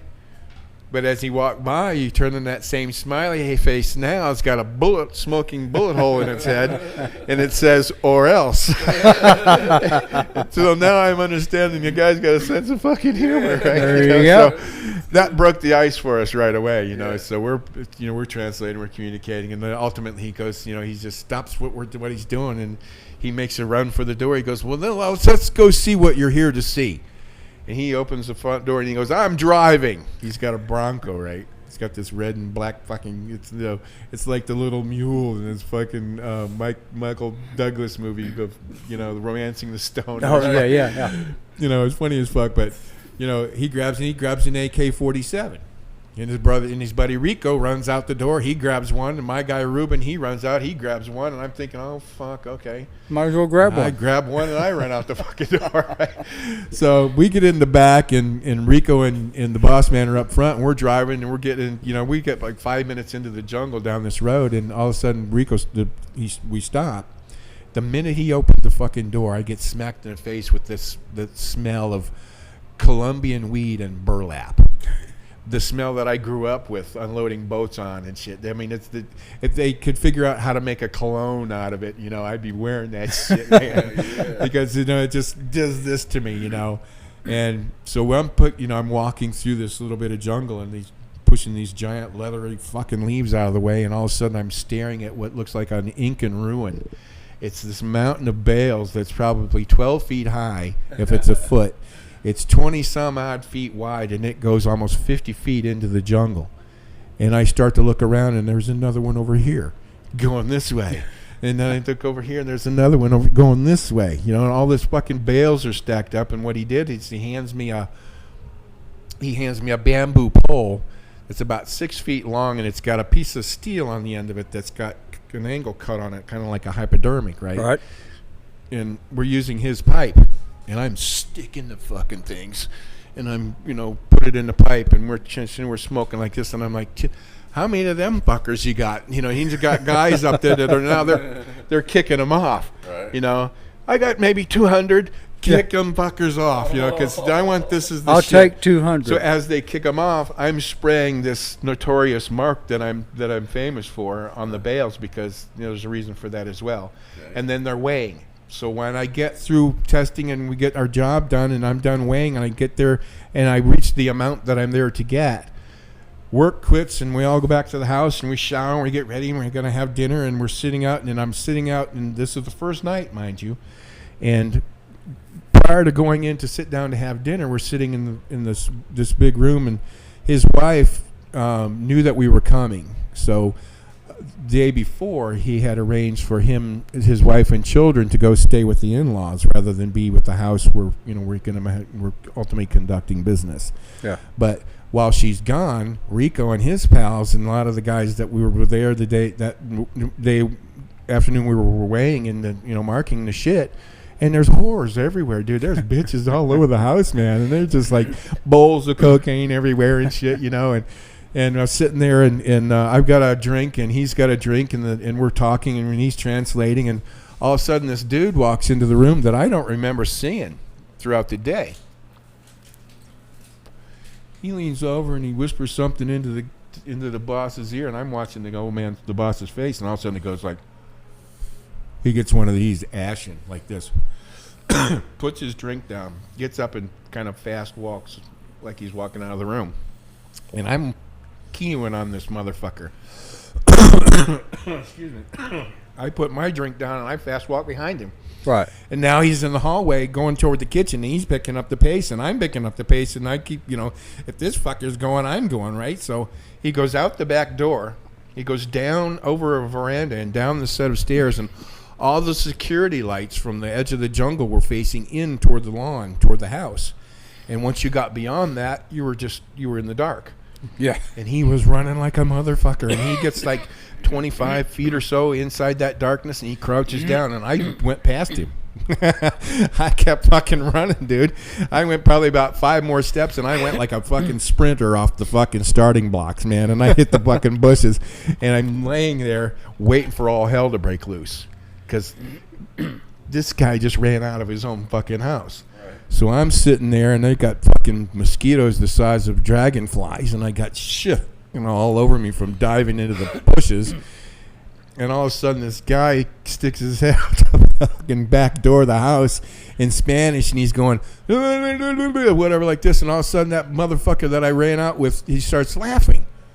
He's like, Billy, doing one of these. I'm like, you motherfucker, what the fuck is going on here? So, I'm picking this shit off of me, and I'm making my way. He's already got back into the house, and by the time I get in there, he's already sitting in his chair, got a fresh drink, and he's, still kind of sweating profusely. And I come walking in there like I've just, ran a marathon, and I sit down in the chair, and he kind of starts giggling at me. And I'm like, Ruben, what the fuck is he laughing at? And then the boss man looks over at his guy, and he says something in Spanish, and his guy looks at me and goes, where in the hell did you think you were going? He's asking me this, And I said, just quite simply, dude, and I said, tell him this word for word, that if the boss man runs out of the fucking house and hits the bushes, my ass is going with him, I said, I'm no fool. Yeah. And they all start cracking up, right? So what turned out to be was that, he has spotters up and down the road coming up the mountain to his home, and the spotters got confused by the vehicle that had gotten on the mountain road, and they thought it was his wife coming home. So the guy comes in and he's like, "Your wife's coming home." And he's like, "Oh fuck." He doesn't want to be anywhere near. There's whores in the house and all this, shit. And I'm thinking, and then once I hear this, and I'm thinking to myself, "It's you billionaire, head of your own cartel, you pussy motherfucker." When it comes to your old lady, you turn into the biggest pussy on the planet. And it was all because if they thought his old lady was coming home. I took a dive in the bushes for this motherfucker. That's right. So the next day it was cool. Everything, we had a laugh about it. And the next day I got in that fucking jet, came home. Man, there's a lot of stories about doing this stuff. I know that is just great. I love it. And just getting started with you guys, really. There's so much that we're talking about. Almost my entire life growing up as a kid. Right. And experiencing something that guys that I talk about, that I when I was writing the book, or getting into that notion of writing the book, the elders, some of the older generation kind of perked up and said, "Look, okay, and I was being, like I said earlier, respectful with the way the book was written and who I would talk about and feel comfortable in the manner in which I was introducing them to the story." I was very delicate with that regard, and not being implicating anybody that had not already been implicated. And, so we had all agreed that if somebody was going to write this story, and they agreed that it needed to be written, because if we wait another 30, 40 years and everybody's fucking dead, and you get some half-assed journalist or historian that'll get this story and patch quilt together something that they think took place, we weren't willing to allow that to happen. Become Billy the Kid. Yeah, and how many different ways can you hear that fucking story? Yeah. Exactly. If you keep looking, you're going to find a bunch of different ways. But what wound up happening was them agreeing that if somebody's going to write it, it should be somebody that was there. That did from A to Z and could tell exactly how it was done without any embellishment necessary, but be respectful in the manner in which it was done. And having that agreed upon, with everybody that was involved in those decades of doing this, particularly Toch Brown, and I take my hat to the man who ultimately renounced his smuggling, years before he died in 1996. God bless him, he was the pioneer. He was the one that blazed the trail, the original pot hauler, and he has his own story. But, I give a nod and very, much respect for him with that regard. And being one of the founding fathers. And I acknowledge in the book itself, too, in the beginning, of a man who was the founder of the only stone crab fish house on the island, Ernest Hamilton Stone Crabs, Ernest Hamilton himself. My captain was married one of Ernest's daughter. So Ernest was his father-in-law. And that's how my connection with this old man came. And he was always fond of, when we would bring traps in, like I said, at the end of the season, and we would be back amongst the traps with a canopy, keeping the sun off of us and repairing and working the traps for the next season. A lot of times he would walk back through that maze of traps and sit with us and spin his yarns and talk about, how lucky we've got it with the hydraulics and the diesel engine and shit, because, if you've ever been to a Bennigan's or a TGI Fridays or maybe some shit like that with, you'll see these glass spheres with the nets on them. Yep. Those are buoys. Yeah. They're actually glass sphere buoys. And he would talk to us about, having it lucky with all this shit when he used to take the traps, load them onto a boat that he literally rowed out the pass with oars rowed, 2 miles with a boat loaded full of traps with these glass fucking buoys on them. Yeah. And make multiple trips and began that business and it opened it up like that. Now those guys are the ones that I see, tip that's my some hat work, to. brother. That's some work there. So there's a lot of history that goes on there other than, I mean, there's the tale of the smuggling, of course, because that's just part of any time or anywhere you want to look something up about Everglades City or Chokoloskee, you're going to find that somehow written within the pages that you're looking at. It's always because it's, no matter how much the people of the Everglades and the new generation of whoever they are down there, frowned on that and then looked at me at one point and said, well, we don't want to turn that light back on. And I said, well, let me tell you something about that light. It went on, and that light got turned on in the early 60s, and it hasn't gone off yet. Yeah, it's shining real bright. It's still on. So I'm sorry that you're denying the history that's involved in the town in which you call home. For 15 years, when I fucking grew up there, for Christ's sake, with the founding families, that's our home. Yeah. And if you want to dispute what it is that I'm doing, or you want to pretend that it didn't take place and stick your head in the sand and they think it's all going to fucking go away, well, it's not. So why not embrace it? There you go, man. And most of the people now are coming to terms with that, and are willing to step forward with me now and embrace the fact that, we did what we did, because earlier on while I was doing this, they didn't understand who would be interested in, hearing about this. It was just, something that was like, was hush, hush. You're building a fort with your buddies when you're a kid. That's what we did. Instead of building forts, we unloaded freighters. It was like, who would want to hear about that shit? Well, I could see beyond that. I'll tell you exactly who would be interested in hearing about this shit.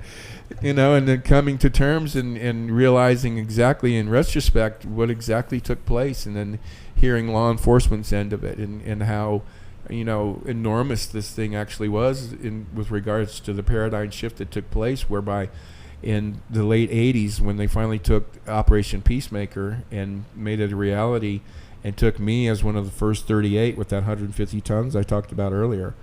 And as a result of all the arrests, the 230 plus arrests that became as a result of that, and them having changed the federal sentencing guidelines from the time the old generations got served their sentences to the time that we got, they had changed the federal sentencing guidelines from giving out parole and the judges having discretion, and giving 5 of the Daniels brothers, who were taught us kids, and line them up in front of the magistrate. And magistrate, literally puts his glasses down and says, it reads off their list of seizures, which is the Netherlands Antilles Holding Company, worth $6 or $7 million. Properties all through the Caribbean. Here in the States, they had bank accounts, they had millions, they had houses, cars, trucks, boats, airplanes that Daryl knew how to fly only because he paid a guy to teach him how to fly the fucking airplane. Sure. It was cool to have, and and shit like that. Plus, they seized 580,000 pounds of weed. Now, who has 500,000 pounds or better of shit laying around? We do. Yeah. These guys do. Yeah. And the judge literally, and I get from Craig, the younger brother, as I'm interviewing him and I'm writing this, and I'm reading also out of the transcripts, the judge looks at all of these guys and says, I literally have no idea what to do with people like you, he said.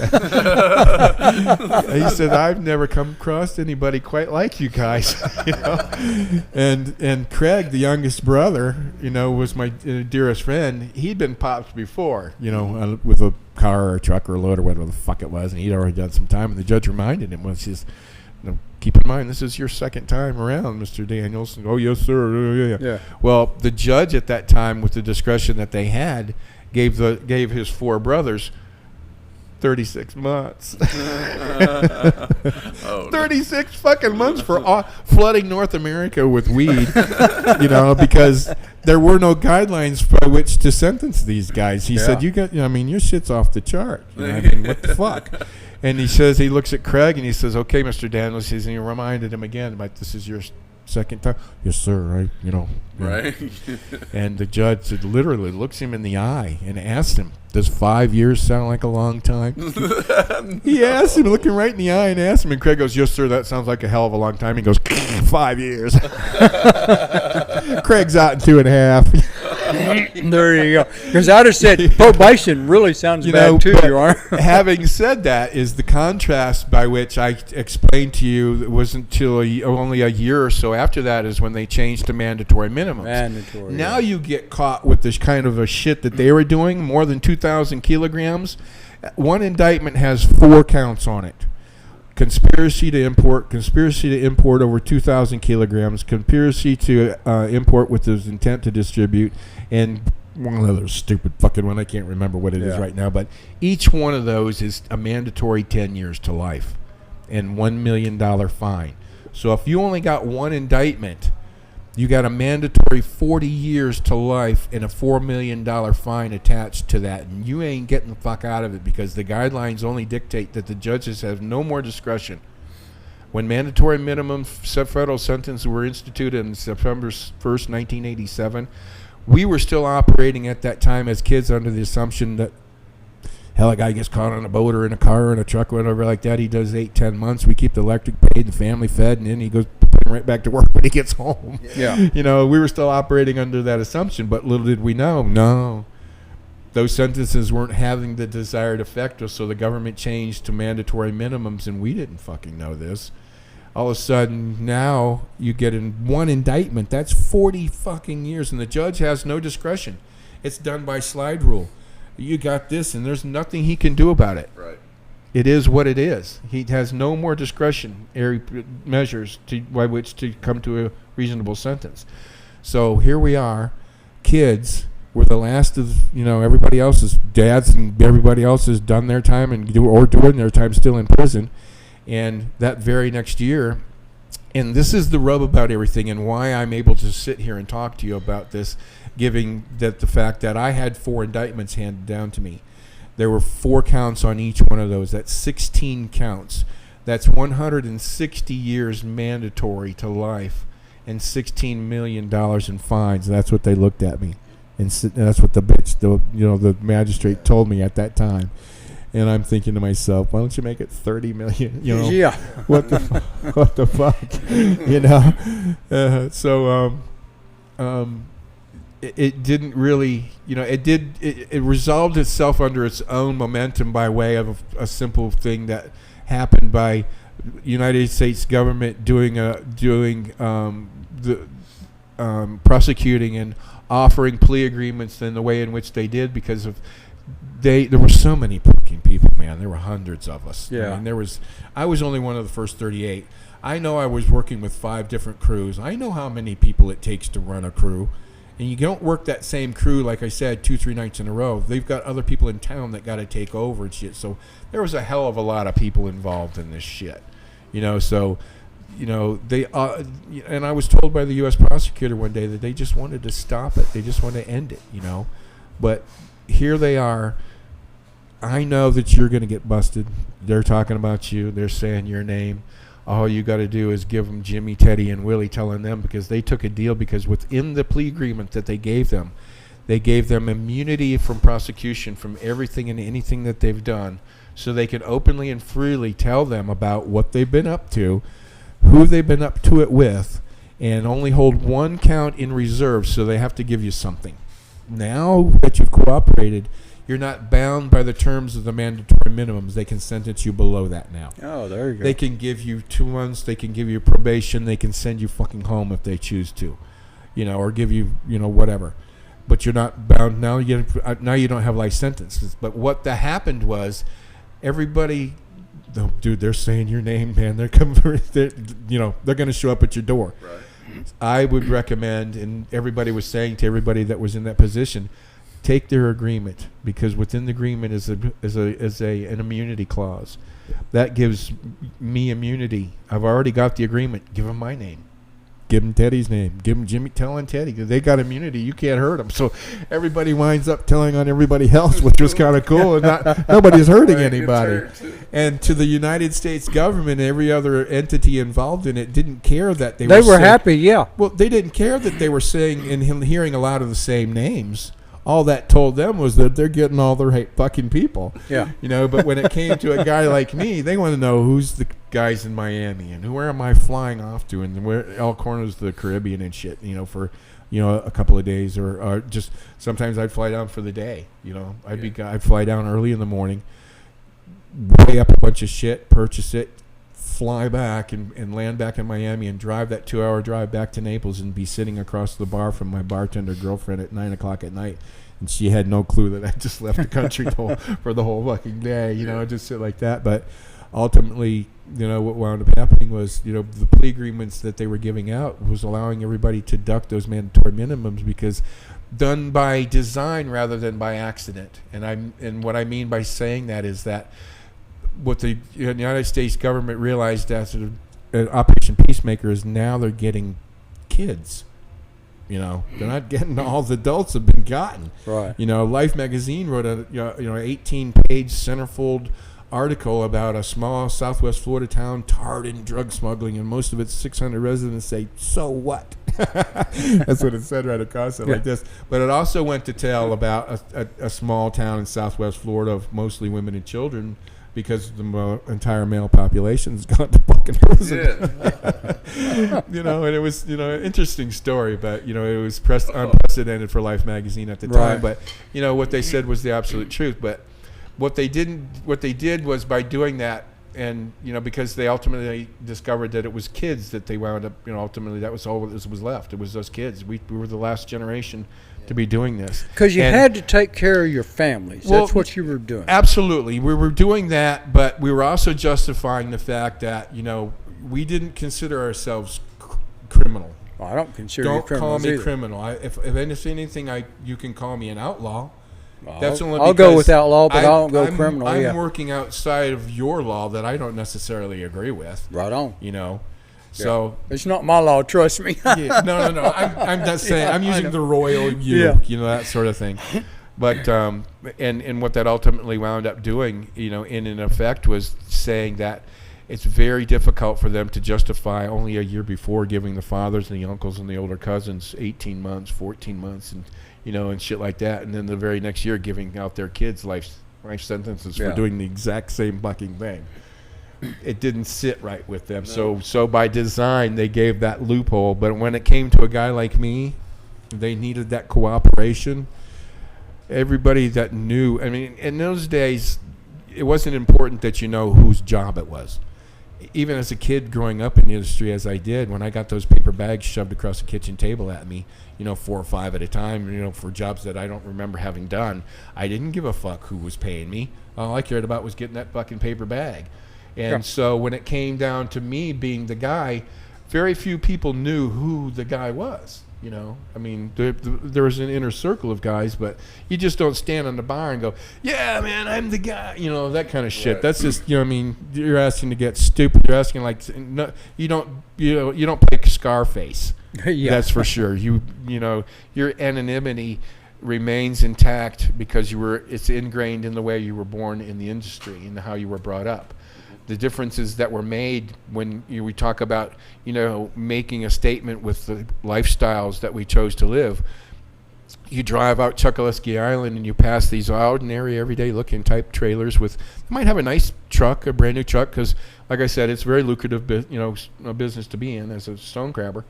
But, where the difference with the trailers are made is when you open the door and walk inside.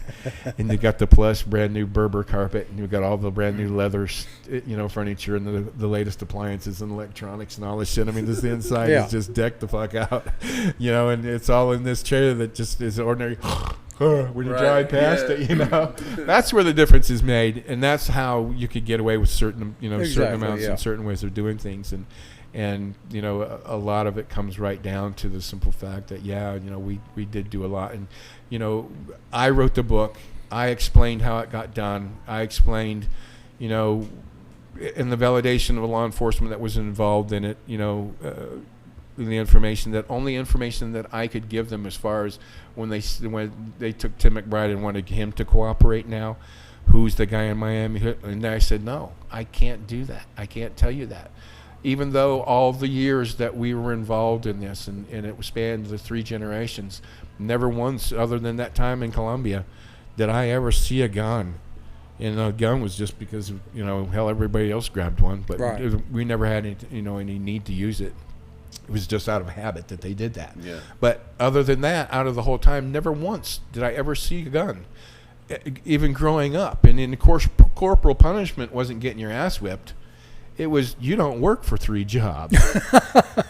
You just lost over $100 grand. You got your ass spanked, man. Yeah, big time. Yeah. You know, so and that's even how it's to the extent to which the punishment went. You know, when it came to all of that. So, it was a tough thing to learn, as a kid, but it stuck with me all throughout my life, and that's why when it came time for me to give my cooperation, all I could give them, I said, look, I'll tell you fuckers how I did it. They said, okay. One day they came in, actually, 2 Treasury officers, a man and a woman in brown identical vested suits. They come in, they slapped their little gold badge up against the window. They brought me from the jailhouse next door, and they had been typically taking me in and interviewing me into an interview room, but they shuffled me. I was chained, belly chained and shackled. Yeah. I was tied down, man.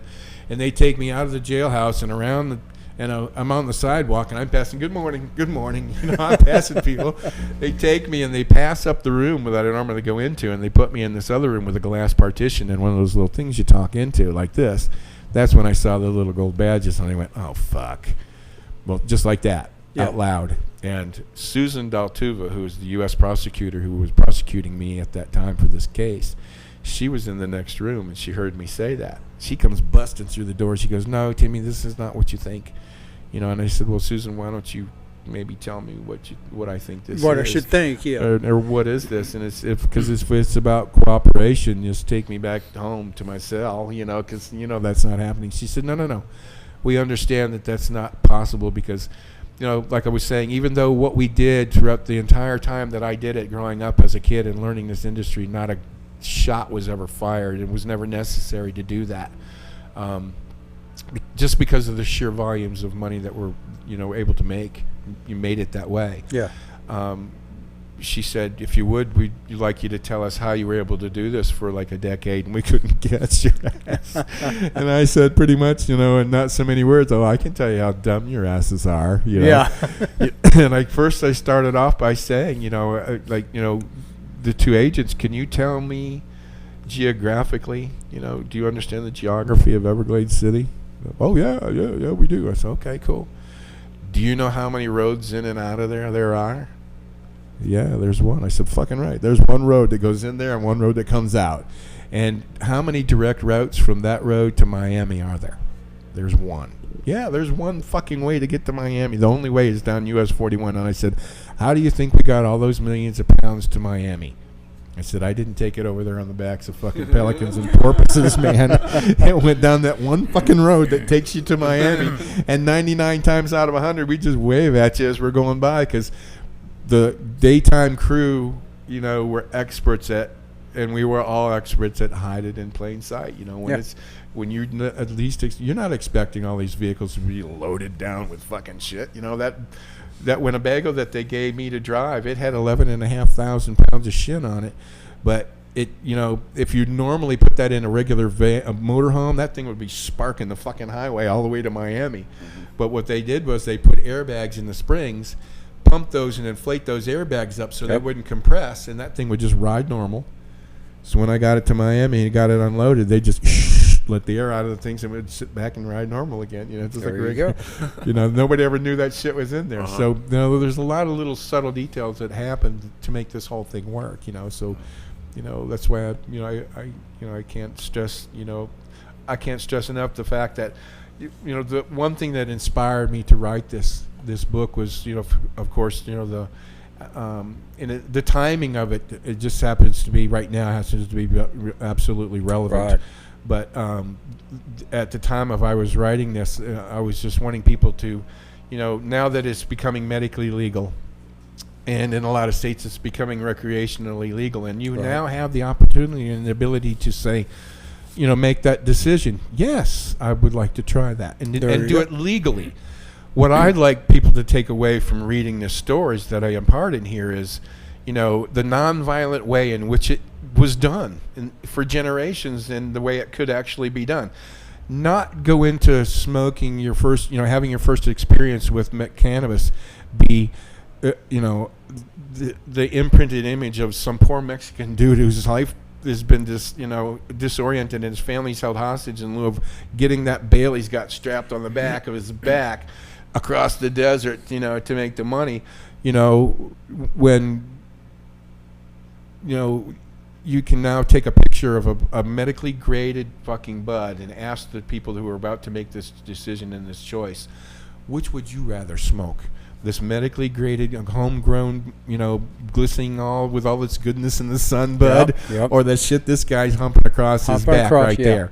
I don't want the stuff on his back. Trust me. And it goes as far as to say that what we were doing, we didn't realize that we were hauling medicine at the time. That was kind of, I shouldn't have even say that because it was kind of ridiculous. We were just doing it to get high, but to tell this story more accurately and tell it in the way in which it was told, and to be truthfully and honestly, what I like people to know is that when they go into that first experience, I would rather have them understanding, having read this, the coolness of the Rasta state of mind and envisioning this cool Rasta dude in all his dreads and his cut off jeans and ragged shit who's rolling up a spliff in a dried up banana leaf, because you don't just have a 7-Eleven around in Jamaica to buy papers with, right.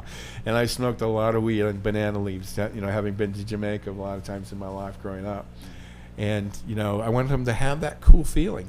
Exactly. I want them to have that feeling going into this, knowing, and that vision in their mind of that cool Colombian dude in his white cotton hat and his blouse and his white pants and his family out tending on the buds on the mountainside.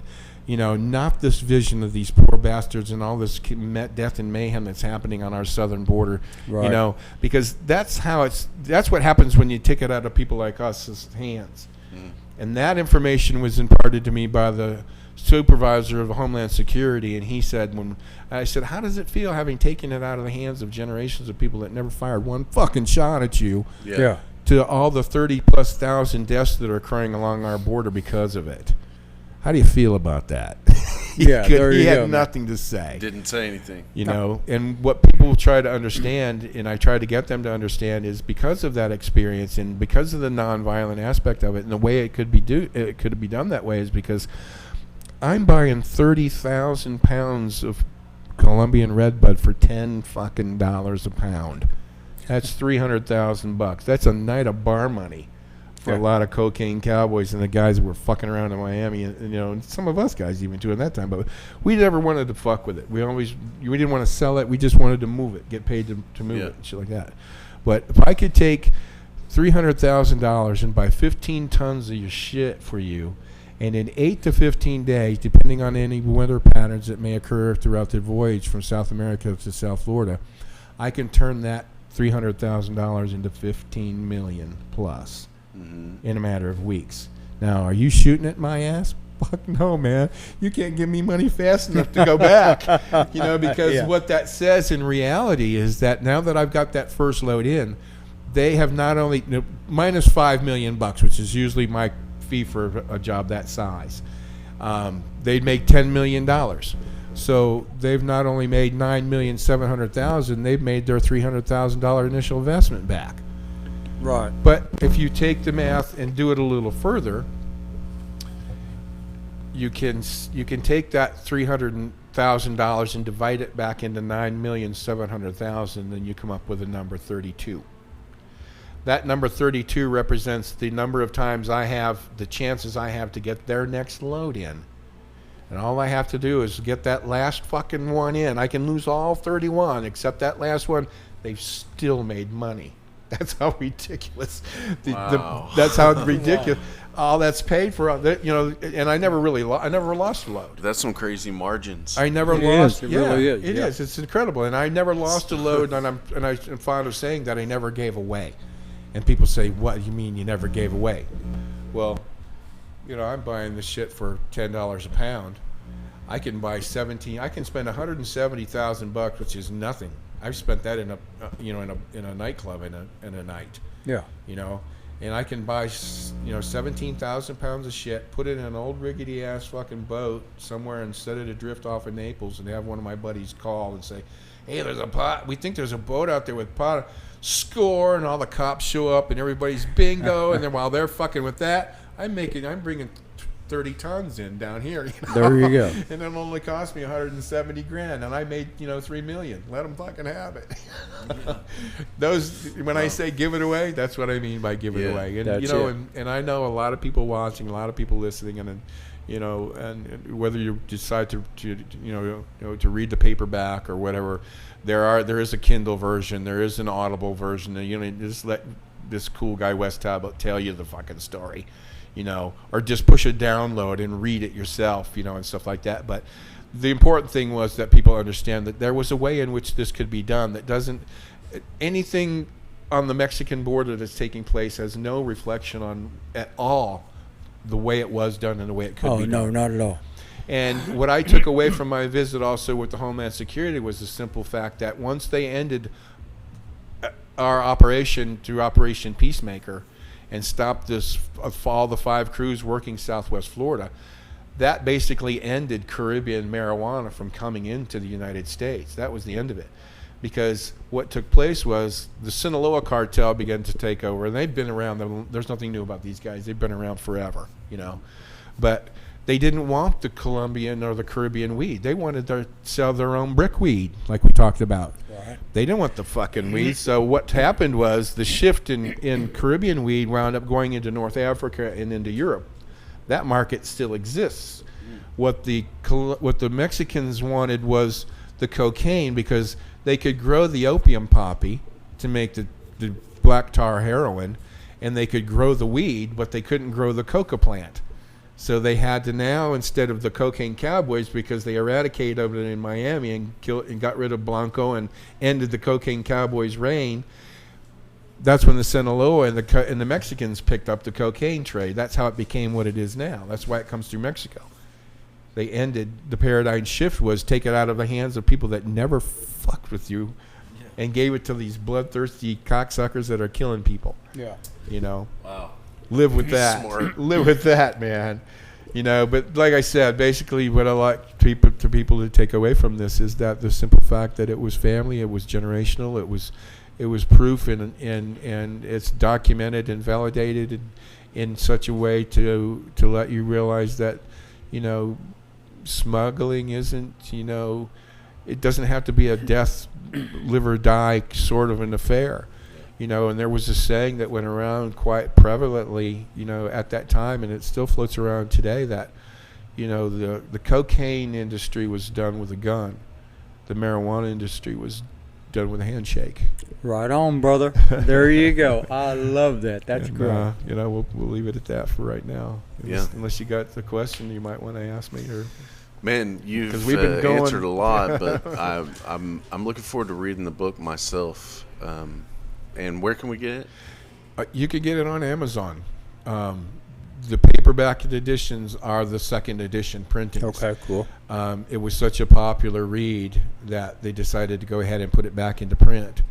And it's only $21.99, I think, is the paperback edition. But and give us the title of that again. Can we hold that up for a camera? Oh, sure. Yeah, it's called Saltwater Cowboy. Saltwater Cowboys. The Rise and Fall of a Marijuana Empire by me, y'all. It's that one right there, John. Okay. Over here. Over here. Sorry. Yeah, okay, there we go. That got it. Look at that handsome guy with the bridge on the front, man. Oh, right on, man. Yeah. But that's basically, the history of Caribbean marijuana. You ever thought about doing do you have an audio book? Oh, yeah. You do? Yeah, there's an audible version of it. Oh, yeah. Is it your? So I said it was voice? I had put my hat in the ring to be the voice, but it was already in production. It was too late. I was dealing with, at that time, I had discovered that the contract I had with St. Martin's Press at that time had Amazon and Audible written into it. Well, that meant I wasn't going to get that royalty. They were. So I had my attorney scratch that out of there. Yeah. So it wasn't until a couple of days after I signed with St. Martin's Press that Amazon and Audible got a hold of me. And now I'm advanced and royaltied separately now because of that. Cool. And they are, honestly speaking, the most lucrative of the deals that I made. The books, you don't really make a whole lot of money on books. You got to sell a lot of freaking books to, Yeah. you know, to make a dent in any kind of, you know, lifestyle, if you will, you know, from that. But the ebooks are not, there's nothing logistical about them. There's no printing, there's no boxing, there's no shipping, there's no handling, there's none of all that going on. It's a push of a button It's and a a download, and it's yeah. that simple. And you know, people that are not huge readers, you know, I mean, even the Audible version, a very cool guy named Wes Talbot had emailed my agent at the time that he was cast to be the voice of my book. I had put my hat into the ring, but it was already, like I said, the production had already started, so I was left with this guy. And he had emailed my agent saying, if you have any questions during, you know, prior to production, get a hold of me and, you know, and let me know like that. And I said, well, set it up. He said, let's call the guy. So I called the number, and this guy says, hello, you know, deep voice, hello. Yeah. You know, I said, this is Wes? Yes, this is Wes. I said, Wes Talbot? When he started, I could hear you getting irritated. He goes, yeah, this is Wes Talbot. And I said, Wes, this is your next project, Saltwater Cowboy. And he went, oh, man. He says, dude, I've been trying to find you on the internet or something to hear what you sounded like. Oh, that's cool. You know, man. to get, you know, your voice, you know, Yeah. your bit of inflection and how you speak. Right. And I said, dude, that's the reason for my call, because if you'd have answered the phone and said, hey, I'm Wes Talbot, I'd have hung this fucker up. I would have hung up in your fucking face and called my agent and said, this ain't the guy. Right. Yeah, I dig it. So the call is a mutual, you know, agreements upon, you know, and he's got the voice for it, you know, but this being my baby, man, you know, it's missing the inflections that I would, Yeah. You should do add your to own the version story, of it, you know, man, just for absolutely. fun. Because your version, you know, you like you say, you were there. Right. You knew exactly how you felt in that moment. You did. So- But see, he had been. I'm sorry, No, but you can. I'll give you a second here. I just wanted to finish by saying that he had imparted to me that this was his 32nd book that he is reading for Audible. Most of the books prior to the reading of my book were Stephen King's books. Oh, wow. So the characters which he portrayed by being the voice didn't have to recognize this person in that way at all. Now that you've heard my voice, and if you read the book, you hear my voice come through the pages. Yeah. As I wrote every word of this shit. Now you've heard me, but hearing Wes tell it, you know, it's my baby. You know, it just doesn't come out right. You know, but it's an awesome story. What's in the future for you? Like, what are you planning to do here in Oklahoma? I'm trying to get together with one of my dear friends here, Anthony, and get my Saltwater Cowboy brand of cannabis products up and running. Yeah, there we go. Cool. And we had a meeting today that turned out rather well. You know, the first time I had seen my logo, and I'm sorry I didn't remember to bring one, because that was a very cool experience for me, seeing the logo that I made prior to even writing this book, you know, become a sticker, you know, and actually peel totally. it off. And Right, yeah. how cool, I mean, for a guy like me, I'm just a regular old I'm a pot hauler dude, man. I'm no, you know, and I learned how to write, you know, and I learned how to think outside the box a little bit, you know, or, you know, I always never wanted to be that guy where if something better seemed better, at least, came along, I would just go do it, because I never wanted to think back and kick myself in the ass and say, damn, I wish I'd have done that. So what kind of products are you trying to looking at, you know, cannabis, different types of, you know, indica, sativa hybrids, you know, some nice stuff. Any extracts or? Extracts for sure, but being very selective in the way in which it's done, because if you understand the history that I impart to you, now my book is actually required historical text for 2 South Florida universities because of the historical content and the way in which it's written and how it describes the way in which it was done. It gives those who are learning the trade and the bud tending and working in the dispensaries, you know, a bit of history and knowledge that you're never going to get. Yeah. You're never going to hear the story because the government's never going to tell you this. Are you shitting me? The only way you're ever going to know the truth about the actual, you know, the people that made a difference in cannabis when you were growing up, there was 99% chance if you were smoking weed in the 60s, 70s, and the 80s, Right. we had our fucking hands on it before you did. So And that's not bragging in any way, shape. No, that's not. I'm not trying to be braggadocious by any means. That's a fucking fact of life. And if you dispute me, fine. If you disagree and if you want to throw a comment in there like I'm full of shit, God bless you, man. Okay, I'm full of shit, but it's my life. I've lived it. So are you trying to launch this brand in other states as well? Eventually, I'd like to. We intend to go ahead and branch out and move on because in this market, in this day and age, I think branding is the way to go because what needs to happen first is a medium by which to as a platform to springboard from, like your show here. That's what I always say is the digital media. Bet. I like them to get this understanding of my life and how all of this began and propagated. How weed, if you wanted to smoke weed back in the 70s and 60s, man, and even in the 80s, you literally had to go to another fucking country, load a boat full of this shit and bring it back. That was the only way you were going to smoke. That's right. And somebody had to do it. And it ultimately wound up being just, a very particular sequence of events falling into place that allowed this little town to become what it did. And I can't, solely pat myself on the back for this. I was an integral part of getting it, precipitated, but it took hundreds of people to make it work. And I've got to give credit to those people because I'm not the guy, man. I mean, I didn't do it all myself. If it wasn't for some of the ballsiest men and women that I wound up growing up with, this history wouldn't have and marijuana in this country wouldn't have turned out the way it's turned out today. Yeah. I tell you what, I sure help you. Sure thank you for everything that you did because I know I smoked some of the weed that you brought in. Yeah, I love that Colombian red there, you bet. Right. But, we've been talking about the brand. It's important for people to understand that this brand represents what the story represents. Quality, right off the boat kind of shit, man. You see my logo and you see my Saltwater Cowboy brand, you know that you can always go to that thing and it will be the same thing you bought in Colorado. It's the exact same shit because it's replication is a key result in branding.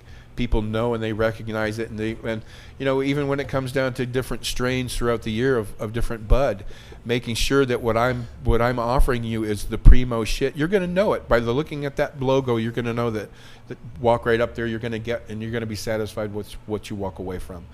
And not only that, it's designed to take away that feeling that I get when I even walk into one of you guys' dispensaries, regardless of the ridiculous prices differences. I can't wrap my mind around some of the prices. They blow my mind. But that's good shit. It's good stuff, but there's nothing. When you walk in, it's kind of like, it's the same kind of thing you're looking at. Something that you can recognize and walk straight to and know that that's the shit right there, And other guys are doing it. Belushi is doing it with their Blues Brothers brand. Right. Now, and Anthony and I were talking about this earlier today, and Tommy Chong. Tommy Chong actually read my book, added a little note to it, signed it, and sent it back to me, which was cool. Which was very cool. But these are guys whose careers springboard from where we came from. Right.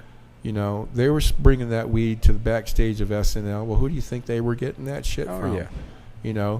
Tommy Chong and Cheech and Chong, God bless their hearts. They were champion activists for smoking the fucking weed. But where do you think the fucking weed they were smoking came from? Yeah. It had to come from somewhere. Had to come from somewhere, yeah. And I'm not saying it like this, and I don't take anything. I thought it came from Labradors. Yeah, the juggler. Like I'll always say, I don't take anything away from anybody that ever smuggled a bale of weed because we weren't the only ones, man. Right. I give you that. There were pot haulers all over the fucking place. Yeah. They go and make their loads and make their runs. God bless your asses, make a few $1 million and then go move on or whatever the fuck. But what I've imparting is a story that of a little town that wound up integrating it into a way of life spanning 40 years and 3 generations. Yeah, that's what is so cool. An entire town, yeah. An entire town. involved in it. It's an entire culture. It's what people need to understand. This is an ecosystem. This is the beginning and the ending of Caribbean marijuana into this country is what this story represents. And it's not just me. It's the predecessors before me. It's the guys that blazed the trail before me. I just happened to be in the right place at the right fucking time. And me being who I am, that guy that I'm not the guy standing in the back of the row tiptoeing upward to see what the fuck's going on. I'm the guy elbowing his way through the crowd because if there's some shit going on, I went in on it. Right on, brother. I dig it. I want to be right in front and see what's going on. I'm that guy, So when that opportunity presented itself to me, it wasn't like any kind of pre-thought out fucking way to go. It just like yeah, sure, why not? What the fuck? I'll give it a shot. And I wind up faking a lot of it in the beginning because I had to learn that upper process. I always knew how it worked, the machine worked, but where do I go? Who do I meet? What countries how much do I pay? Who are my connections? I had to get different people from different generations to give this information and so I could inherit and take on and continue on. That's how I wound up getting that information, but like I said, I won't take 100% credit for anything that ever took place because it takes hundreds of people to do this, man. And like I said, there's some gutsy motherfuckers, and gutsy to the point of, let me just tell you one quick story about. I talked earlier about bringing the boats loaded into town and parking them. We were going to come back later that evening and unload them. Well, a group of tourists happened to be just walking by the boat and smelled the fucking shit on the boat. And next thing you know, it's here comes the DEA and everybody and their mother and their fucking brother. Well, one of the guys that I happened to meet years ago happened to be one of those customs agents who was CIA, came down to run interdiction vessels, and we became friends through John and some of the other people that I spoke of earlier. But he shows me this picture where we're in the back of his trunk and he's showing me his memorabilia and this pictures, and they're in the bows of this boat, smiling and waving amongst these bales and shit, and they got some lined up on the deck, and they're all proud of themselves and shit like that. And I said, and the name of the boat that was confiscated at that time was named Risky Business, and the government took it. Well, and I said, well, do you know the ending of that story? He goes, what do you mean? The ending of what story? The story that you're telling about Risky Business. He goes, what are you talking about? I said, well, 4 months after you guys confiscated the boat, it went up for government auction. Guess who bought it back? We sent a bunch of guys, or the guys that owned it sent a bunch of people up there to outbid whoever the fuck, because we got the money and bought the boat back.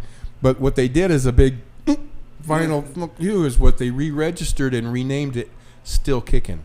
That's cool. Nice. I love that, man. That's right on. True, honest to God story. And I can have the customs agent tell you the exact same thing, man. When I saw him in the bows of that boat, I started snickering so bad I couldn't believe it because he didn't. I said, dude, you have no clue what happened to that fucking boat. We bought it back.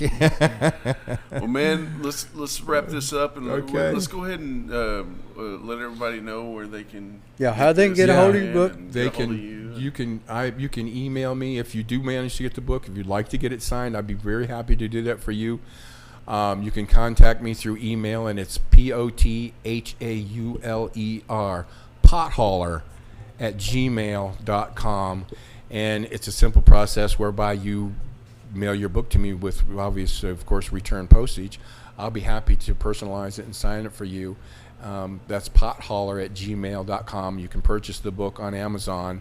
Go to Amazon, put in Saltwater Cowboy book, and it'll come up, and you'll see someone trying to sell a hardcover version, which, by all means, I don't discourage you from buying it. Of course, the hard copies are the first editions, and you've got a rare book if you can get one for a reasonable price. But I've seen them as much as $200 fucking dollars. Hey, you never know. But this one right here, the new second edition paperback, is everything the hardcover is, except it's paperback. Right. And it's $21.99. Hey, there you go. The Audible, the Kindle version of it, if it's a quick push of a button and a download, is I think $17.99. And the Audible version, if you don't want to read the damn thing, and I agree, I do this Audible.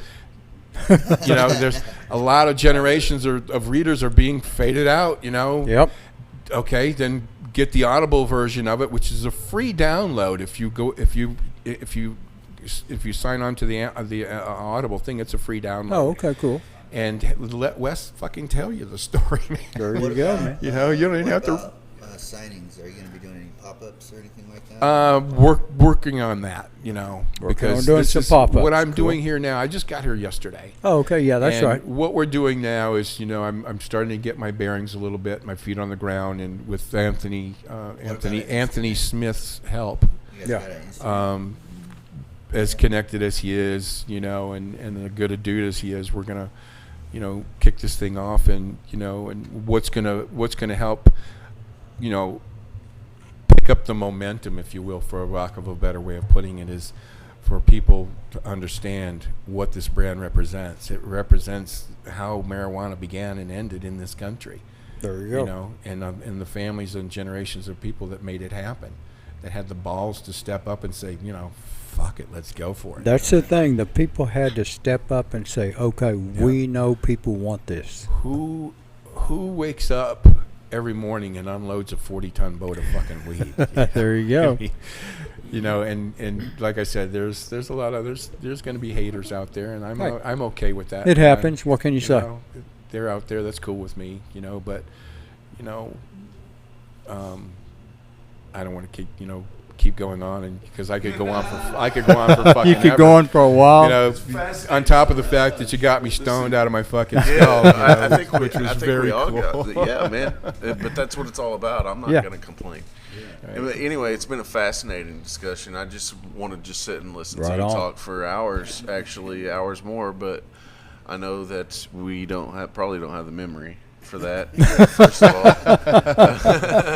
and maybe not enough weed. Well, no, we got some weed. Oh, we got some more weed. Yeah. We got stories I'd for love days. to have you back Yeah. sometime. You know, I'd love to have you back on here, absolutely. brother. You bet. Absolutely, I'd love to come back because, like I said, you know, I've done 6.5 hours of podcasts in one sitting with breaks in between, and Right. I'm just getting my stride going, man, because There there's you go. so much history to impart, and I know it so well that I don't need to have any material in front of me in order to remember what I lived. There you go. You know, it's there. It's imprinted in my fucking brain, man. it's just part of you. Some of the craziness, you know, and it didn't become, you know, and for years it had, you know, laid underneath in the back of my life. Nobody knew who the fuck I Right. was or what I had ever gotten involved in until I decided to step up and, you know, hey, maybe because everybody that knew me every now and then would get together and say, tell my buddy one of those crazy ass stories. You know? And inevitably I would hear, dude, that would make a great book, or that would make an awesome movie or some shit. And when you begin to hear that over and over and you hear it enough, I said, okay, well, fuck it. I'm going to sit down and Make it a book. hear it. There you go, man. This is the end result of it. Yeah, All where's the here. movie? So, and I thank you guys for taking the extra time, because I know you don't normally run this nearly this long. No, man. But, Thank you Oh, this so is much. great. I really Thank you want to very tell you, much. I appreciate you showing up for our show. Oh. I'm talking to Tim McBride, the Saltwater Cowboy. Right on. That's me. Okay, you got the tattoo. That's cool, brother. And there's my pirate stamp right there. Cool. Right on. Chokoloskee Pirate. All right. Thank you. Thank you. See you guys. And ping. Peace out.